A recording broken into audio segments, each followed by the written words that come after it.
ಇಂದಿನ ದತ್ತಿ ಉಪನ್ಯಾಸವನ್ನು ಕಾರ್ಯಕ್ರಮವನ್ನು ಪ್ರಾರಂಭಿಸೋಣ. ಆ ಕಾರ್ಯಕ್ರಮಕ್ಕೆ ನಮ್ಮ ಅಕ್ಕನ ಬಳಗದ ಅಧ್ಯಕ್ಷರು ಶರಣೆ ಸರಿತಾ ಮಾಟೂರವರು ವೇದಿಕೆಯನ್ನು ಅಲಂಕರಿಸಬೇಕೆಂದು ಅವರಲ್ಲಿ ಕೇಳಿಕೊಳ್ಳುತ್ತೇನೆ. ಅದೇ ರೀತಿ ಇವತ್ತಿನ ದತ್ತಿ ಉಪನ್ಯಾಸವನ್ನು ನೀಡಲಿರುವ ಅಕ್ಕನ ಬಳಗದ ಸದಸ್ಯರಾಗಿರುವಂತಹ, ಅದೇ ರೀತಿ ನಿಮ್ಮೆಲ್ಲರಿಗೂ ಪರಿಚಿತರಿರುವಂತಹ ಶರಣೆ ವೀರಮ್ಮ ಕುಂಬಾರ್ ಅವರು ಸಹಿತ ವೇದಿಕೆಯನ್ನು ಅಲಂಕರಿಸಬೇಕೆಂದು ಅವರಲ್ಲಿ ಕೇಳಿಕೊಳ್ಳುತ್ತೇನೆ.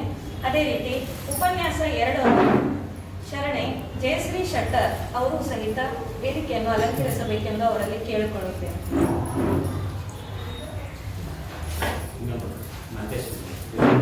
ಅದೇ ರೀತಿ ಇವತ್ತಿನ ಕಾರ್ಯಕ್ರಮದ ದತ್ತಿ ಉಪನ್ಯಾಸವನ್ನು ದತ್ತಿ ದಾನಿಗಳಾಗಿರುವಂತಹ ಲಿಂಗೈಕ ಮಹಾಂತಪ್ಪ ಶ್ರೀ ಗಜೇಂದ್ರಗಢ ಇವರ ಸ್ಮರಣಾರ್ಥವಾಗಿ ಶ್ರೀ ಮಹಾಂತಪ್ಪ ಗಜೇಂದ್ರಗಢ ಸರ್ ಅವರು ವೇದಿಕೆಯನ್ನು ಅಲಂಕರಿಸಬೇಕೆಂದು ಅವರಲ್ಲಿ ಕೇಳಿಕೊಳ್ಳುತ್ತೇನೆ. ಅದೇ ರೀತಿ ಲಿಂಗೈಕರಾಗಿರುವಂತಹ ಶಿವಲಿಂಗಪ್ಪ ಮಲ್ಲಪ್ಪ ಅಮರಾವತಿ ಇವರ ಸ್ಮರಣಾರ್ಥವಾಗಿ ಇಂದಿನ ದತ್ತಿ ದಾನಿಗಳಾಗಿರುವಂತಹ ಶಿಕ್ಷಕರು SVM ಪ್ರಾಥಮಿಕ ಶಾಲೆ ಶ್ರೀ ರಾಮಕೃಷ್ಣ ಅಮರಾವತಿ ಸರ್ ಸಹಿತ ವೇದಿಕೆಯನ್ನು ಅಲಂಕರಿಸಬೇಕು.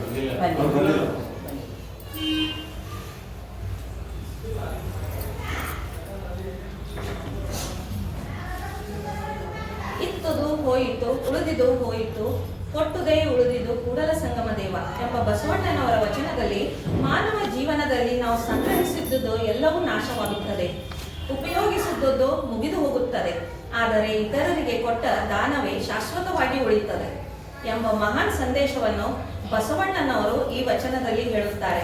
ಅದಕ್ಕಾಗಿ ದಾನವೇ ಶಾಶ್ವತ, ಉಳಿಸಿಕೊಂಡದ್ದೆಲ್ಲ ನಶ್ವರ ಎಂಬ ಒಂದು ವಚನವನ್ನು ಹೇಳುತ್ತಾ ಇಂದು ಕನ್ನಡ ಸಾಹಿತ್ಯ ಪರಿಷತ್ತು ಬೆಂಗಳೂರು ಜಿಲ್ಲಾ ಘಟಕ ಬಾಗಲಕೋಟೆ ಮತ್ತು ತಾಲೂಕಾ ಘಟಕ ಇಳಕಲ್ ಅಕ್ಕನ ಬಳಗ ಇಳಕಲ್ ಇವರ ಸಹಯೋಗದಿಂದ ಇಂದು ದತ್ತಿ ಉಪನ್ಯಾಸ 2025-26ರ ಲಿಂಗೈಕ್ಯ ಮಹಾಂತಪ್ಪ ಶ್ರೀ ಗಜೇಂದ್ರಗಢ ಇವರ ಸ್ಮರಣಾರ್ಥವಾಗಿ ಮತ್ತು ಲಿಂಗೈಕ ಶಿವಲಿಂಗಪ್ಪ ಮಲ್ಲಪ್ಪ ಅಮರಾವತಿ ಇವರ ಸ್ಮರಣಾರ್ಥವಾಗಿ ಇಂದು 2 ದತ್ತಿ ಉಪನ್ಯಾಸಗಳು ಪ್ರಾರಂಭವಾಗಲಿವೆ.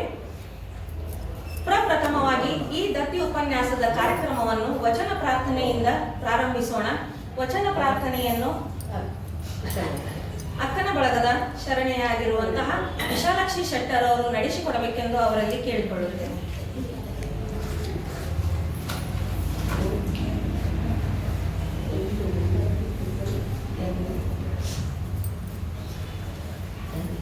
ಓಂ ಶ್ರೀ ಗುರು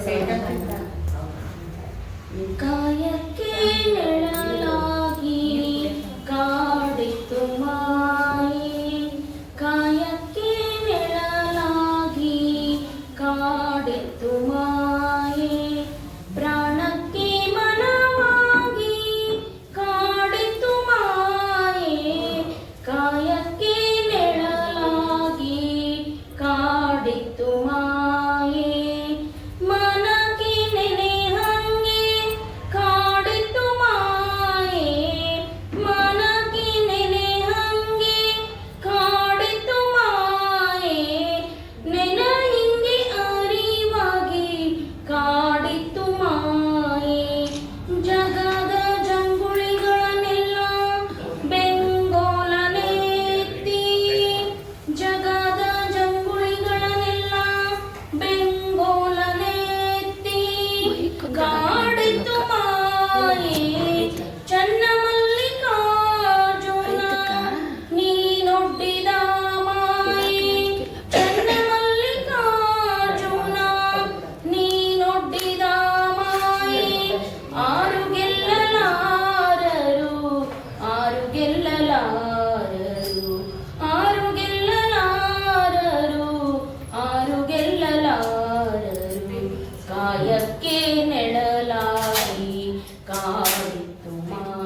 ದಾನವ ಮಾಡದೆ ಜ್ಞಾನ ದಾನವ ಮಾಡದೆ ಬದುಕು ಬೇಡ ಚನ್ನಮಲ್ಲಿಕಾರ್ಜುನ. ಜ್ಞಾನ ವಚನ ಜ್ಞಾನವಿಲ್ಲದ ಬದುಕಿಗೆ ಅರ್ಥವಿಲ್ಲ ಎಂಬ ಅರ್ಥಗರ್ಭಿತವಾದ ವಚನ ಪ್ರಾರ್ಥನೆಯನ್ನು ಹಾಡಿರುವಂತಹ ನಮ್ಮ ಅಕ್ಕನ ಬಳಗದ ಶರಣೆಯರಾಗಿರುವಂತಹ ವಿಶಾಲಾಕ್ಷಿ ಶೆಟ್ಟರ್ ಅವರಿಗೆ ಶರಣಾರ್ಥಿಗಳು. ಈಗ ಕಾರ್ಯಕ್ರಮದ ಸ್ವಾಗತವನ್ನು ಮಾಡಲು ಅಕ್ಕನ ಬಳಗದ ಶಾಂತಾ ಸಜ್ಜನ್ ಅವರು ಸ್ವಾಗತವನ್ನು ಮಾಡಬೇಕೆಂದು ಅವರಲ್ಲಿ ಕೇಳಿಕೊಳ್ಳುತ್ತಾರೆ.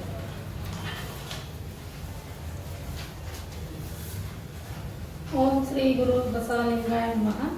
ಲೋಕದ ಚೇಷ್ಟೆಗೆ ರವಿ ಬೀಜವಾದಂತೆ ಕರ್ದಂಗಳ ಚೇಷ್ಟೆಗೆ ಮಣವೇ ಬೀಜ.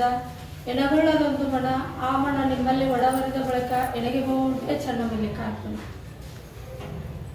ಕನ್ನಡ ಸಾಹಿತ್ಯ ಪರಿಷತ್ತು ಬೆಂಗಳೂರು ಜಿಲ್ಲಾ ಘಟಕ ಬಾಗಲಕೋಟೆ ಹಾಗೂ ತಾಲೂಕಾ ಘಟಕ ಇಲ್ಕಲ್ ಮತ್ತು ಅಕ್ಕನ ಬಳಗ ಇಲ್ಕಲ್ ಇವರ ಸಹಯೋಗದೊಂದಿಗೆ ಲಿಂಗೈಕ್ಯ ಮಹಾಂತಪ್ಪ ಸಿ ಗಜೇಂದ್ರಗಢ್ ಇವರ ಸ್ಮರಣಾರ್ಥ ಹಾಗೂ ಲಿಂಗೈಕ್ಯ ಶಿವಲಿಂಗಪ್ಪ ಮಲ್ಲಪ್ಪ ಅಮರಾವತಿಯವರ ಸ್ಮರಣಾರ್ಥವಾಗಿ ಇಂದು ದತ್ತಿ ಉಪನ್ಯಾಸ 2025-26ರ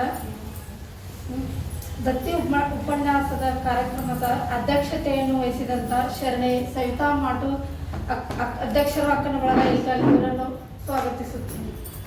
ಅದೇ ರೀತಿ ದತ್ತಿದಾನಿಗಳಾದಂಥ ಶ್ರೀ ಮಾಂತೇಶ್ ಮಹಾಂತಪ್ಪ ಗಜೇಂದ್ರಗಢ್ ಸದಸ್ಯರು ರಂಗ ಸಮಾಜ ಬೆಂಗಳೂರು ಇವರನ್ನು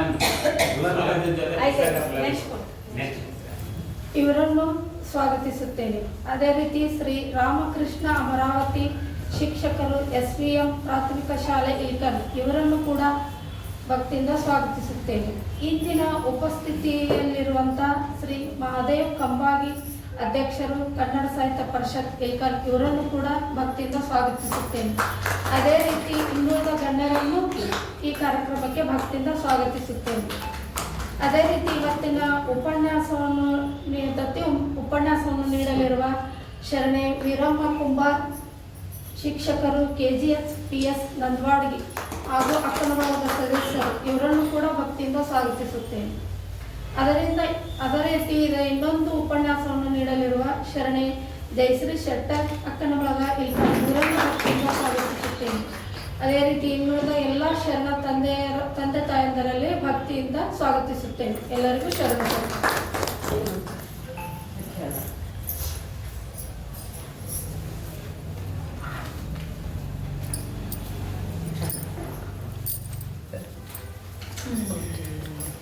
ಕಾರ್ಯಕ್ರಮಕ್ಕೆ ಎಲ್ಲರನ್ನು ಸ್ವಾಗತಿಸಿದ ನಮ್ಮ ಅಕ್ಕನ ಬಳಗದ ಶರಣೆಯಾಗಿರುವಂತಹ ಶಾಂತಾ ಸಜ್ಜನ್ ಅವರಿಗೆ ಶರಣಾರ್ಥಿಗಳು.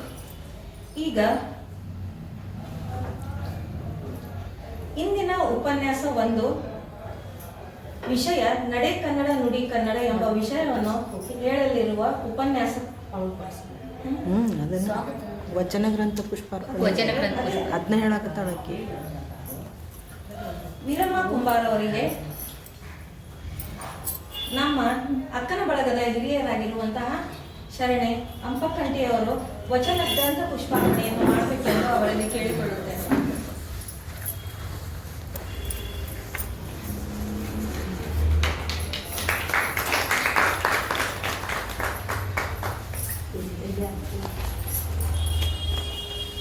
ಅದೇ ರೀತಿ ಲಿಂಗೈಕ್ಯ ಶಿವಲಿಂಗಪ್ಪ ಮಲ್ಲಪ್ಪ ಅಮರಾವತಿ ಇವರ ಸ್ಮರಣಾರ್ಥವಾಗಿ ಉಪನ್ಯಾಸ 2 ಶರಣೆ ಜಯಶ್ರೀ ಶೆಟ್ಟರ್ ಅವರಿಗೆ ನಮ್ಮ ಅಕ್ಕನ ಬಳಗದ ಶರಣೆಯರಾಗಿರುವಂತಹ ಕಂದಕೂರ್ ಅಂಟಿಯವರು ಗ್ರಂಥ ಪುಷ್ಪಾರ್ಪಣೆಯನ್ನು ಮಾಡಬೇಕೆಂದು ಅವರಲ್ಲಿ ಕೇಳಿಕೊಳ್ಳುತ್ತೇನೆ.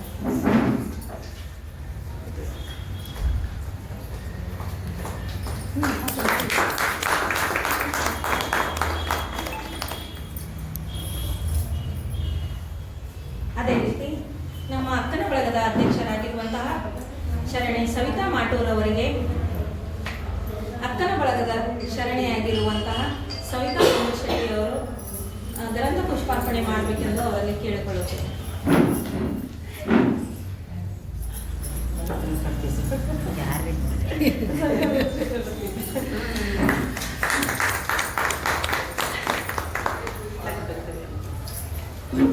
ಅದೇ ರೀತಿ ಇಂದಿನ ಕಾರ್ಯಕ್ರಮಕ್ಕೆ ಆಗಮಿಸಿರುವಂತಹ ಅಧ್ಯಕ್ಷರು ಕಸಾಪ ತಾಲೂಕು ಘಟಕ ಇಳಕಲ್ಲಿನ ಮಹಾದೇವ್ ಕಂಬಾಗಿ ಸರ್ ಅವರಿಗೆ ನಮ್ಮ ಅಕ್ಕನ ಬಳಗದ ಶರಣಿಯಾಗಿರುವಂತಹ ಅನುಪಮಾ ಗೊಂಬಳಶೆಟ್ಟಿ ಎಲ್ಲರಿಗೂ ಗ್ರಂಥ ಪುಷ್ಪಾರ್ಪಣೆ ಮಾಡಬೇಕೆಂದು ಅವರಲ್ಲಿ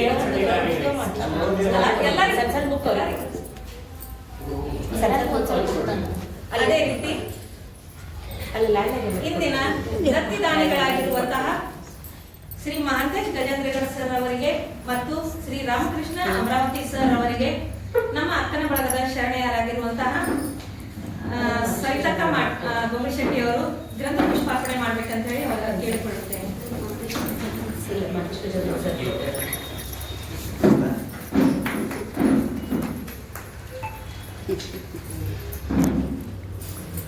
ಅದೇ ರೀತಿ ಇಂದಿನ ಕಾರ್ಯಕ್ರಮಕ್ಕೆ ಉಪಸ್ಥಿತರಿರುವಂತಹ ಶರಣ ಜಾಕೀರ್ ಗಡೇದವರು ಮತ್ತು ಅದೇ ರೀತಿ ಶರಣ ಉಮೇಶ್ ಶಿರೂರ್ ಅವರು, ಕಿರಣ್ ಬಿಜ್ಜಳ ಸರ್ ಅವರು, ಅದೇ ರೀತಿ ಎಸ್ ಕೆ ಬಂಡಲವ್ ಸರ್ ಅವರಿಗೂ ಸಹಿತ ನಮ್ಮ ಅಕ್ಕನ ಬಳಗದ ಶರಣೆಯಾಗಿರುವಂತಹ ರಾಜೇಶ್ವರಿ ಶುಬಲ್ ಅವರು ಮತ್ತು ಸವಿತಾ ಶುಬಲ್ ಅವರು ಎಲ್ಲರಿಗೂ ಪುಷ್ಪಾರ್ಪಣೆ ಮಾಡಿರುವಂತಹ ಎಲ್ಲ ನನ್ನ ಶರಣೆಯರಿಗೂ ಧನ್ಯವಾದಗಳು, ಶರಣಾರ್ಥಿಗಳು. ಈಗ ಈ ದತ್ತಿ ಉಪನ್ಯಾಸ ಕಾರ್ಯಕ್ರಮ ಇಂದು ಜಿಲ್ಲಾ ಘಟಕ ಬಾಗಲಕೋಟೆ ಮತ್ತು ತಾಲೂಕಾ ಘಟಕ ಇಳಕಲ್ಲು ಮತ್ತು ಅಕ್ಕನ ಬಳಗದ ಸಹಯೋಗದೊಂದಿಗೆ ನಡೆಯಲಿದೆ. ಈ ಒಂದು ದತ್ತಿ ಉಪನ್ಯಾಸಕರಿಗೆ ದತ್ತಿ ದಾನಿಗಳ ಬಗ್ಗೆ ನಮಗೆಲ್ಲರಿಗೂ ಪರಿಚಯ ಮಾಡಿಕೊಡ್ಬೇಕಂತ ಹೇಳಿ ನಾನು ಕಸಪ ಅಧ್ಯಕ್ಷರಾಗಿರುವಂತಹ ಮಾದೇವ್ ಕಂಬಾಡಿ ಸರ್ ಅವರಿಗೆ ವಿನಂತಿಸಿಕೊಳ್ಳುತ್ತೇನೆ.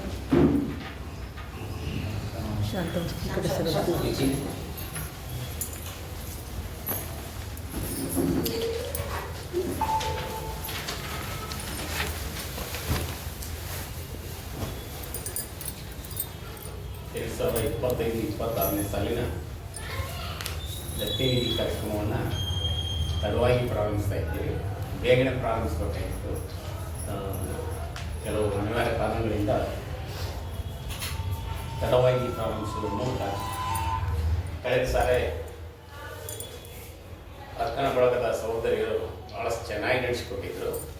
ಅದೇ ಈ ಸಲನೂ ಆರಂಭದಿಂದ ಜೂನ್ದಿಂದ ಪ್ರಾರಂಭ ಮಾಡೋಣ ಅಂದ್ಕೊಂಡಿದ್ದೀವಿ. ನಮ್ಮ ತೊಂದರೆಗಳ ಮೂಲಕ ಹೋಗ್ತಾ ಬಂತು. ಹಾಗೆ ಇವತ್ತಿನ ಈ ಕಾರ್ಯಕ್ರಮದ ಅಧ್ಯಕ್ಷತೆಯನ್ನು ವಹಿಸಿರ್ತಕ್ಕಂಥ ಅಕ್ಕನ ಬಳಗದ ಅಧ್ಯಕ್ಷರು ಸನ್ನೆ ಸಹೋದರಿ ಸವಿತಾ ಮಾಟರ್ ಅವರಿಗೆ ಹಾಗೂ ಇಂದಿನ ದತ್ತಿ ಉಪನ್ಯಾಸವನ್ನು ನೀಡಿರ್ತಕ್ಕಂಥ ಸಹೋದರಿಯಾಗಿರ್ತಕ್ಕಂಥ ಜಯಶ್ರೀ ಶೆಟ್ಟರ್ ಅವರೇ ಹಾಗೂ ಇನ್ನೋರ್ವ ದತ್ತಿ ಉಪನ್ಯಾಸಕರಾಗಿರ್ತಕ್ಕಂಥ ಶರಣೆ ಸಹೋದರಿ ವೀರಮ್ಮ ಕುಂಬಾರ್ ಅವರೇ ಹಾಗೂ ಎಲ್ಲ ಹಿರಿಯ ಅಕ್ಕನ ಬಳಗದ ಸಹೋದರಿಯರೇ ಹಾಗೂ ಸಾಹಿತ್ಯ ಪರಿಷತ್ತಿನ ಎಲ್ಲ ಪದಾಧಿಕಾರಿ ಗೆಳೆಯರೇ ಶರಣು ಶರಣಾರ್ಥಿ. ಇಂದು ಮಹಂತಪ್ಪ ಗಜೇಂದ್ರಡ್ ಅವರ ದತ್ತಿ ನಿಧಿಯನ್ನು ಅವರ ಚಿರಂಜೀವಿ ಇವರು ಮಹಂತಪ್ಪ ಗಜೇಂದ್ರಡ್ ಅವರು ಇಳಕಲ್ಲಿನ ಪ್ರಸಿದ್ಧ ವ್ಯಾಪಾರಸ್ಥರು ಆಗಿರ್ತಕ್ಕಂಥವರು.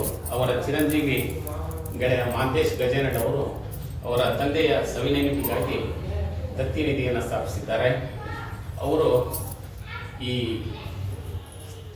ನಮ್ಮ ರಂಗ ಸಮಾಜದ ಸದಸ್ಯರು ಹಾಗೂ ಸ್ನೇಹ ರಂಗದ ಕ್ರಿಯಾಶೀಲ ಸದಸ್ಯರು ಮತ್ತು ರಂಗಭೂಮಿಯ ಚಲನಚಿತ್ರ ಎಲ್ಲವನ್ನು ನಿರ್ವಹಿಸ್ತಕ್ಕಂಥ ಮಹಾಂತೇಶ್ ಅವರು ಅವರ ತಂದೆಯ ನೆನಪಿಗಾಗಿ ಈ ದತ್ತಿ ನಿಧಿಯನ್ನು ಸ್ಥಾಪಿಸ್ತಾರೆ.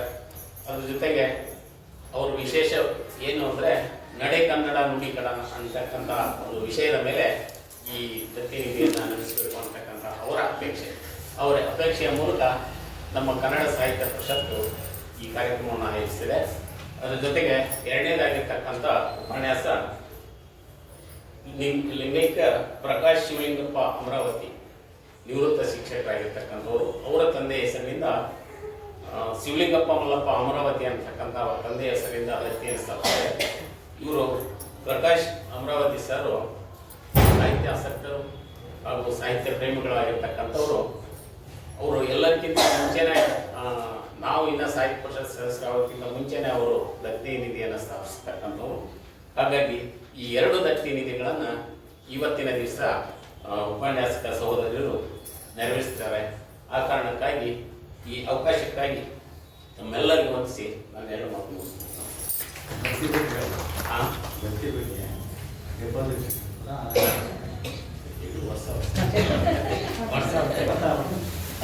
ಈಗ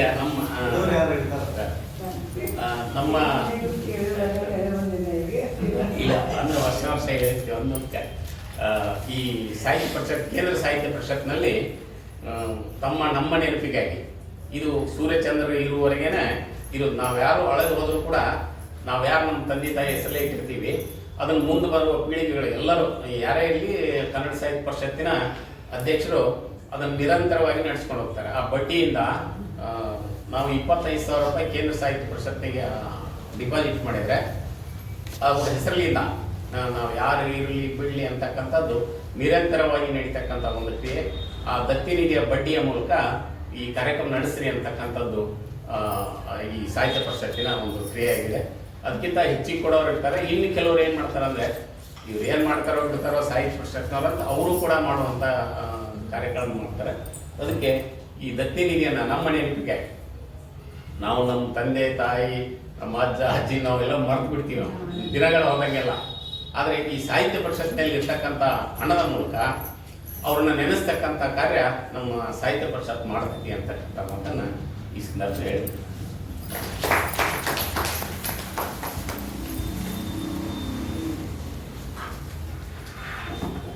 ದಾನವಿಲ್ಲದ ಧರ್ಮವಿಲ್ಲ, ಧರ್ಮವಿಲ್ಲದ ಜೀವವಿಲ್ಲ ಎಂಬ ಸಿದ್ದರಾಮೇಶ್ವರರ ವಚನದಲ್ಲಿ ದಾನವೇ ಧರ್ಮದ ಆಧಾರ ಎಂಬ ವಿವರಣೆ ಬರುವಂಥದ್ದು. ಇಲ್ಲಿ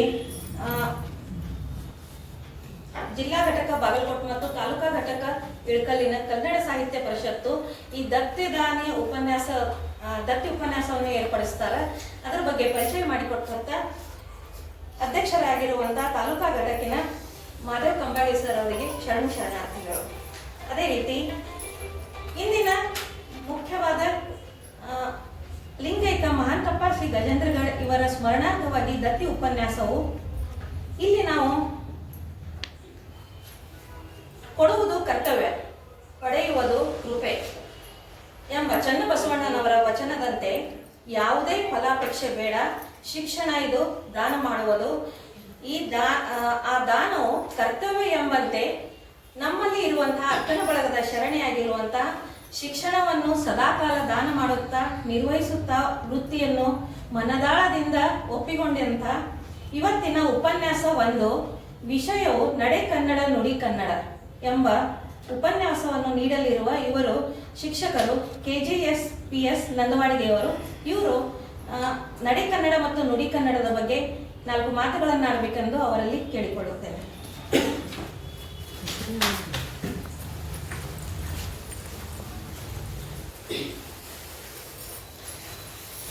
ಓಂ ಶ್ರೀ ಗುರು ಬಸವಲಿಂಗಾಯ ನಮಃ.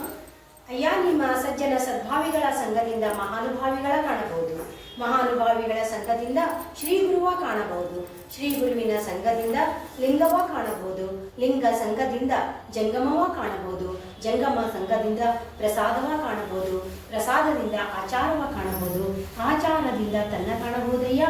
ಇದು ಕಾರಣವಾಗಿ ಕೂಡಲ ಚನ್ನ ಸಂಗಮ ದೇವ ನಿಮ್ಮ ಸಜ್ಜನ ಸದ್ಭಾವಿಗಳ ಸಂಘದಲ್ಲೇ ಇರಿಸು ನಿಮ್ಮ ಧರ್ಮ. ಸದಾ ಸ್ಮರಣೀಯರಾದ 12ನೇ ಶತಮಾನದ ಬಸವಾದಿ ಪ್ರಮುಖರನ್ನು ಹಾಗೂ ಅದೇ ಮಹಾಬೆಳಗಿನಲ್ಲಿ ಬೆಳಗಿ ಹೋದ ಪರಮ ಪೂಜಾ ಮಹಂತ ದ್ವಯರನ್ನು ಹಾಗೂ ವೀರ ವೀರಾಗಿಣಿ ವೈರಾಗ್ಯ ಮೂರ್ತಿ ಅಧ್ಯಾತ್ಮ ಮುತ್ತೈದೆ ಹಾಗೂ ಕನ್ನಡದ ಮೊಟ್ಟ ಮೊದಲ ಕವಿತ್ರಿ ಅಕ್ಕ ಮಹಾದೇವಿಯನ್ನು ಎನ್ನ ಮಂದಿರದಲ್ಲಿ ಸ್ಮರಿಸಿಕೊಂಡು ಸದುವಿನೇನ ಸಾಕಾರ ಮೂರ್ತಿಗಳು ಮಮತಾಮಯಿಗಳು ಆದಂತಹ ಪರಮ ಪೂಜ್ಯ ಗುರುಮಾಂತಪ್ಪನವರ ಅಡಿದಾವರಿಗಳಿಗೆ ಶರಣೆಂದು ಇಂದಿನ ದತ್ತಿ ಉಪನ್ಯಾಸ ಕಾರ್ಯಕ್ರಮಕ್ಕೆ ಆಗಮಿಸಿದಂತಹ ನನ್ನೆಲ್ಲ ಕನ್ನಡ ಮನಸ್ಸುಳ್ಳ ಶರಣು ತಂದೆ ತಾಯಂದಿರ ಅಂತರಾತ್ಮದ ಪವಿತ್ರ ಚೈತನ್ಯಕ್ಕೆ ನನ್ನ ಭಕ್ತಿಪೂರ್ವಕ ಶರಣಾರ್ಥಿ. ಇಂದು ನನಗೆ ಕೊಟ್ಟಂತಹ ಈ ಒಂದು ಕಾರ್ಯಕ್ರಮದಲ್ಲಿ ವಿಷಯ ಅಂತಂದ್ರೆ ನಡೆ ಕನ್ನಡ ನುಡಿ ಕನ್ನಡ. ನಡೆ ಕನ್ನಡ ನುಡಿ ಕನ್ನಡ ಅಂತಂದ್ರೆ ಕೇವಲ ಇದು ಒಂದು ಘೋಷವಾಕ್ಯವಲ್ಲ, ಇದು ನಮ್ಮ ಬದುಕಿನ ಮೌಲ್ಯ, ನಮ್ಮ ಗುರುತು, ನಮ್ಮ ಆತ್ಮ. ನಡೆ ಕನ್ನಡ ನುಡಿ ಕನ್ನಡ ಈ 4 ಪದಗಳಲ್ಲಿ ಸಂಪೂರ್ಣವಾಗಿ ಕನ್ನಡದ ಬದುಕಿನ ಅರ್ಥವೇ ಅಡಗೈತೆ. ಕನ್ನಡ ತಾಯ್ನುಡಿ. ಮನೆಯ ಮೊದಲ ಪಾಠಶಾಲೆ, ಜನನಿ ತಾನೇ ಮೊದಲ ಗುರು ಎಂಬಂತೆ ತಾಯಿ ನಮಗೆ ಮೊದಲ ಭಾಷೆ ಕಲಿಸುವಂತೆ ಕನ್ನಡ ನಮಗೆ ಬದುಕಿನ ಮೌಲ್ಯವನ್ನು ಕಲಿಸಿಕೊಡುತ್ತಾರೆ. ತಾಯಿಯ ಗರ್ಭದಲ್ಲಿ ನಾವು 9 ತಿಂಗಳಿದ್ದು ತಾಯಿ ನಮಗೆ ಜನ್ಮ ಕೊಡ್ತಾಳೆ. ಜನ್ಮ ಕೊಟ್ಟ ಕ್ಷಣದಿಂದಲೇ ನಮ್ಮ ಕಿವಿಗೆ ಬಿದ್ದಂತಹ ಮೊದಲ ಶಬ್ದ ಮತ್ತು ನಮ್ಮ ಮನಸ್ಸಿಗೆ ಸ್ಪರ್ಶಿಸುವಂತಹ ಭಾಷೆ ಯಾವುದಾದ್ರೂ ಇದೆ ಅಂದರೆ ಅದು ಕನ್ನಡ, ಕನ್ನಡ, ಕನ್ನಡ. ತಾಯಿಯ ತೊಡೆ ಮೇಲಿನ ಪ್ರೀತಿ, ಅಜ್ಜಿಯ ಕಥೆಗಳು, ಅಪ್ಪನ ಬೋಧನೆ ಇವೆಲ್ಲವೂ ಕೂಡ ನಮ್ಗೆ ಕನ್ನಡದಿಂದಲೇ ಪ್ರಾರಂಭವಾಗುತ್ತೆ. ಇಂತಹ ಒಂದು ಪವಿತ್ರವಾದಂತಹ ಕನ್ನಡ ಭಾಷೆಯನ್ನು ಎಷ್ಟೋ ಜನರು ಮಾತನಾಡಲಿಕ್ಕೆ ಹಿಂಜರಿತಾ ಇದ್ದಾರೆ. ಬೇರೆ ಭಾಷೆ ಮಾತನಾಡಿದ್ರೆ ಅದು ಗೌರವ ಅನ್ನುವಂಥ ಒಂದು ವಿಷಯ, ಒಂದು ವಿಷಾದಕರವಾದ ಒಂದು ವಿಷಯ ಅಂತ ಹೇಳ್ಬೋದು. ಈಗ ನಡೆ ಕನ್ನಡ ಅಂದ್ರೆ ಏನು ಅಂದ್ರೆ, ನಡೆ ಕನ್ನಡ ಅಂದ್ರೆ ನಮ್ಮ ನಡೆ, ನಡಾವಳಿಕೆ, ಸಂಪ್ರದಾಯ, ಸಂಸ್ಕೃತಿ ಇವೆಲ್ಲವೂ ಕೂಡ ಕನ್ನಡವನ್ನು ಪ್ರತಿಬಿಂಬಿಸುವಂತಿರಬೇಕು. ಅಂದ್ರೆ ಹಿರಿಯರಿಗೆ ಕೊಡುವಂತಹ ಗೌರವ ಆಗಲಿ, ಸಹಾನುಭೂತಿಯಾಗಲಿ, ಮಾನವೀಯತೆ ಗುಣವಾಗಲಿ, ಅತಿಥಿಗಳಿಗೆ ಕೊಡುವ ಸತ್ಕಾರವಾಗಲಿ, ಇವೆಲ್ಲವೂ ಏನಂದ್ರೆ ನಮ್ಮ ಕನ್ನಡ ಸಂಸ್ಕೃತಿಯ ಒಂದು ವಿಶೇಷತೆಗಳು. ಈ ಎಲ್ಲ ವಿಶೇಷತೆಗಳು ನಮ್ಮ ನಡಾವಳಿಕೆಯಲ್ಲಿ ಕಂಡು ಬರಬೇಕು. ಇದಕ್ಕೊಂದು ಉತ್ತಮ ಉದಾಹರಣೆ ನಿಮ್ಗೆ ಹೇಳ್ಬೇಕಂದ್ರೆ 12ನೇ ಶತಮಾನದ ಬಸವಾದಿ ಪ್ರಮಥರು.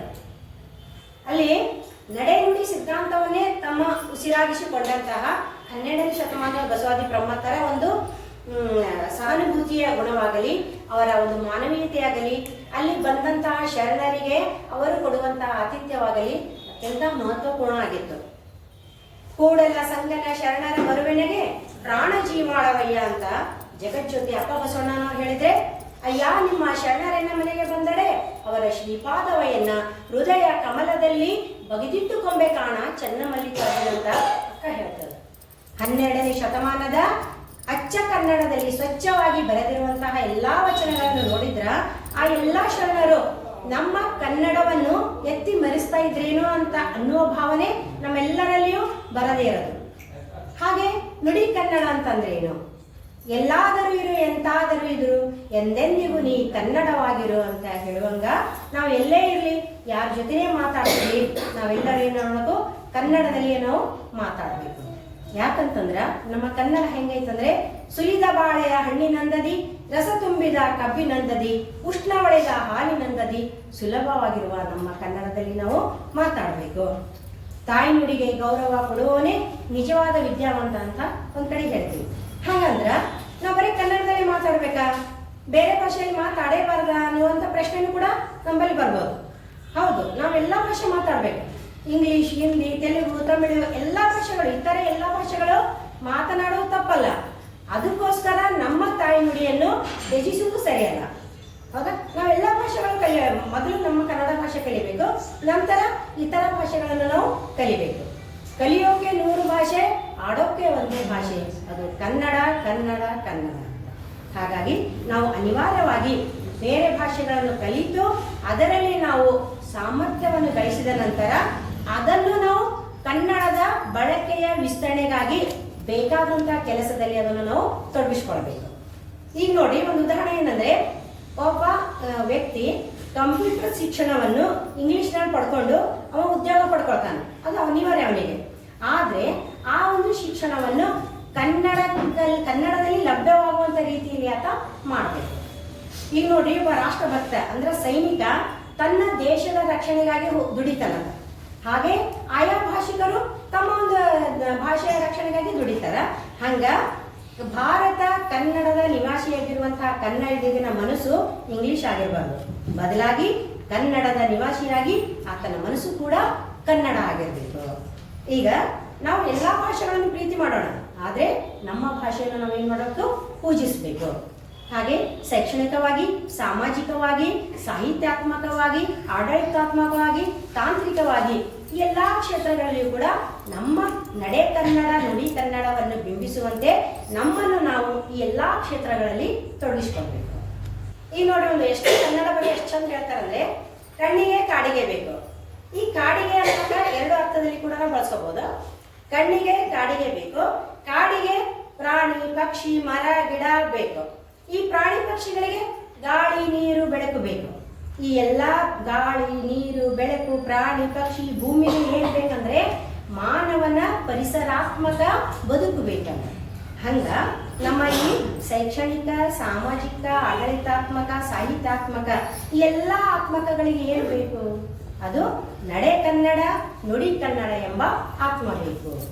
ಹಾಗಾಗಿ ನಮ್ಮ ಹೃದಯ, ಮನುಷ್ಯನಿಗೆ ಹೃದಯ ಎಷ್ಟು ಅವಶ್ಯಕತೆಯೋ ಹಾಗೆ ಅವನ ಉಳಿವಿಗೂ ಕೂಡ ನಮ್ಮ ಕನ್ನಡ ಅಷ್ಟೇ ಅವಶ್ಯಕತೆ ಐತಿ. ಕರುಳು ಬಳ್ಳಿಯ ಭಾಷೆ ಕನ್ನಡ. ಅಂತಹ ಒಂದು ಭಾಷೆ ಕುರಿತು ಎಷ್ಟೋ ಲೇಖಕರು, ಸಾಹಿತಿಗಳು, ವಿದ್ವಾಂಸರು, ಕವಿಗಳು ತಮ್ಮದೇ ಆದಂತಹ ಲೇಖನದಲ್ಲಾಗಲಿ, ಸಾಹಿತ್ಯದಲ್ಲಾಗಲಿ, ಹಾಡಿನಲ್ಲಾಗಲಿ ಅತ್ಯಂತ ಮನದುಂಬಿ ಹಾಡಿ ಹೊಗಳಿದ್ದಾರೆ. ಏನಿತು ಈ ಕನ್ನಡ ನುಡಿಯು ಮನವನ್ನು ಮೋಹನಗೊಳಿಸುವ ಮೋಹನ ಸುದೆಯು ಅಂತ ಬಟ್ಟಿಗೇರಿ ಕೃಷ್ಣ ಶರ್ಮಾ ಅವರು ಹೇಳಿದ್ರೆ, ಹಚ್ಚೇವು ಕನ್ನಡದ ದೀಪ, ಕರುನಾಡ ದೀಪ, ಸಿರಿನುಡಿಯ ದೀಪ, ಹಚ್ಚೇವು ಕನ್ನಡದ ದೀಪ ಅನ್ಕೊಂತವ್ರು ಏನ್ ಹೇಳ್ತಾರ? ನರವನ್ನೆಲ್ಲ ಉರಿಗೊಳಿಸಿ ಬಸೆದು ಹಚ್ಚೇವು ಕನ್ನಡದ ದೀಪ. ನಮ್ಮ ನಾಡಿಗಳನ್ನೆಲ್ಲ ಬತ್ತಿಯ ಬಸಿದು ಅದ್ರ ಮೇಲೆ ಎಂಥ ದೀಪ ಹಚ್ಚಬೇಕು? ಕನ್ನಡಾಂಬೆಯ ದೀಪ, ಕನ್ನಡ ತಾಯಿಯ ದೀಪ, ಕನ್ನಡ ನುಡಿಯ ದೀಪ, ಕನ್ನಡ ನಡೆಯ ದೀಪ ಹಚ್ಚಬೇಕಂತ ಅವ್ರು ಹೇಳ್ತಾರೆ. ಹಾಗೆ ಸಿರಿಗನ್ನಡಂ ಗೆಲ್ಗೆ, ಸಿರಿಗನ್ನಡಂ ಬಾಳ್ಗೆ ಅಂತ ಆಧುನಿಕ ಕನ್ನಡ ಸಾಹಿತ್ಯದ ಜನಕರಾದಂತಹ BM ಶ್ರೀಕಂಠಯ್ಯ ಕೂಡ ಅವರು ಹೇಳ್ತಾರೆ. ಹಾಗೆ ಅನೇಕ ಕವಿಗಳು ಈ ಕುರಿತು ಎಷ್ಟೋ ಹಾಡುಗಳನ್ನು ನಾವು ಕೇಳ್ತೀವಿ. ಆ ಎಲ್ಲ ಹಾಡುಗಳಲ್ಲಿ ನಾವು ಒಂದೇ ಒಂದು ಹಾಡಿನ ಬಗ್ಗೆ ನಾವು ನೋಡೋದಾದ್ರೆ, ಜೇನಿನ ಹೊಳೆಯೋ ಹಾಲಿನ ಮಳೆಯೋ ಸುದೆಯೋ ಕನ್ನಡ ಸವಿನುಡಿಯೋ, ವಾಣಿಯ ವೀಣೆಯ ಸ್ವರ ಮಾಧುರ್ಯವ ಸುಮಧುರ ಸುಂದರ ನುಡಿಯೋ, ಆ ಜೇನಿನ ಹೊಳೆಯೋ ಹಾಲಿನ ಮಳೆಯೋ ಸುದೆಯೋ ಕನ್ನಡ ಸವಿನುಡಿಯೋ. ಕವಿನುಡಿ ಕೋಗಿಲೆ ಹಾಡಿದ ಹಾಗೆ, ಸವಿನುಡಿ ತಣ್ಣನೆ ಗಾಳಿಯ ಹಾಗೆ, ಒಲವಿನ ಮಾತುಗಳಾಡುತ್ತಲಿರಲು ಮಲ್ಲಿಗೆ ಹೂಗಳು ಅರಳಿದ ಹಾಗೆ.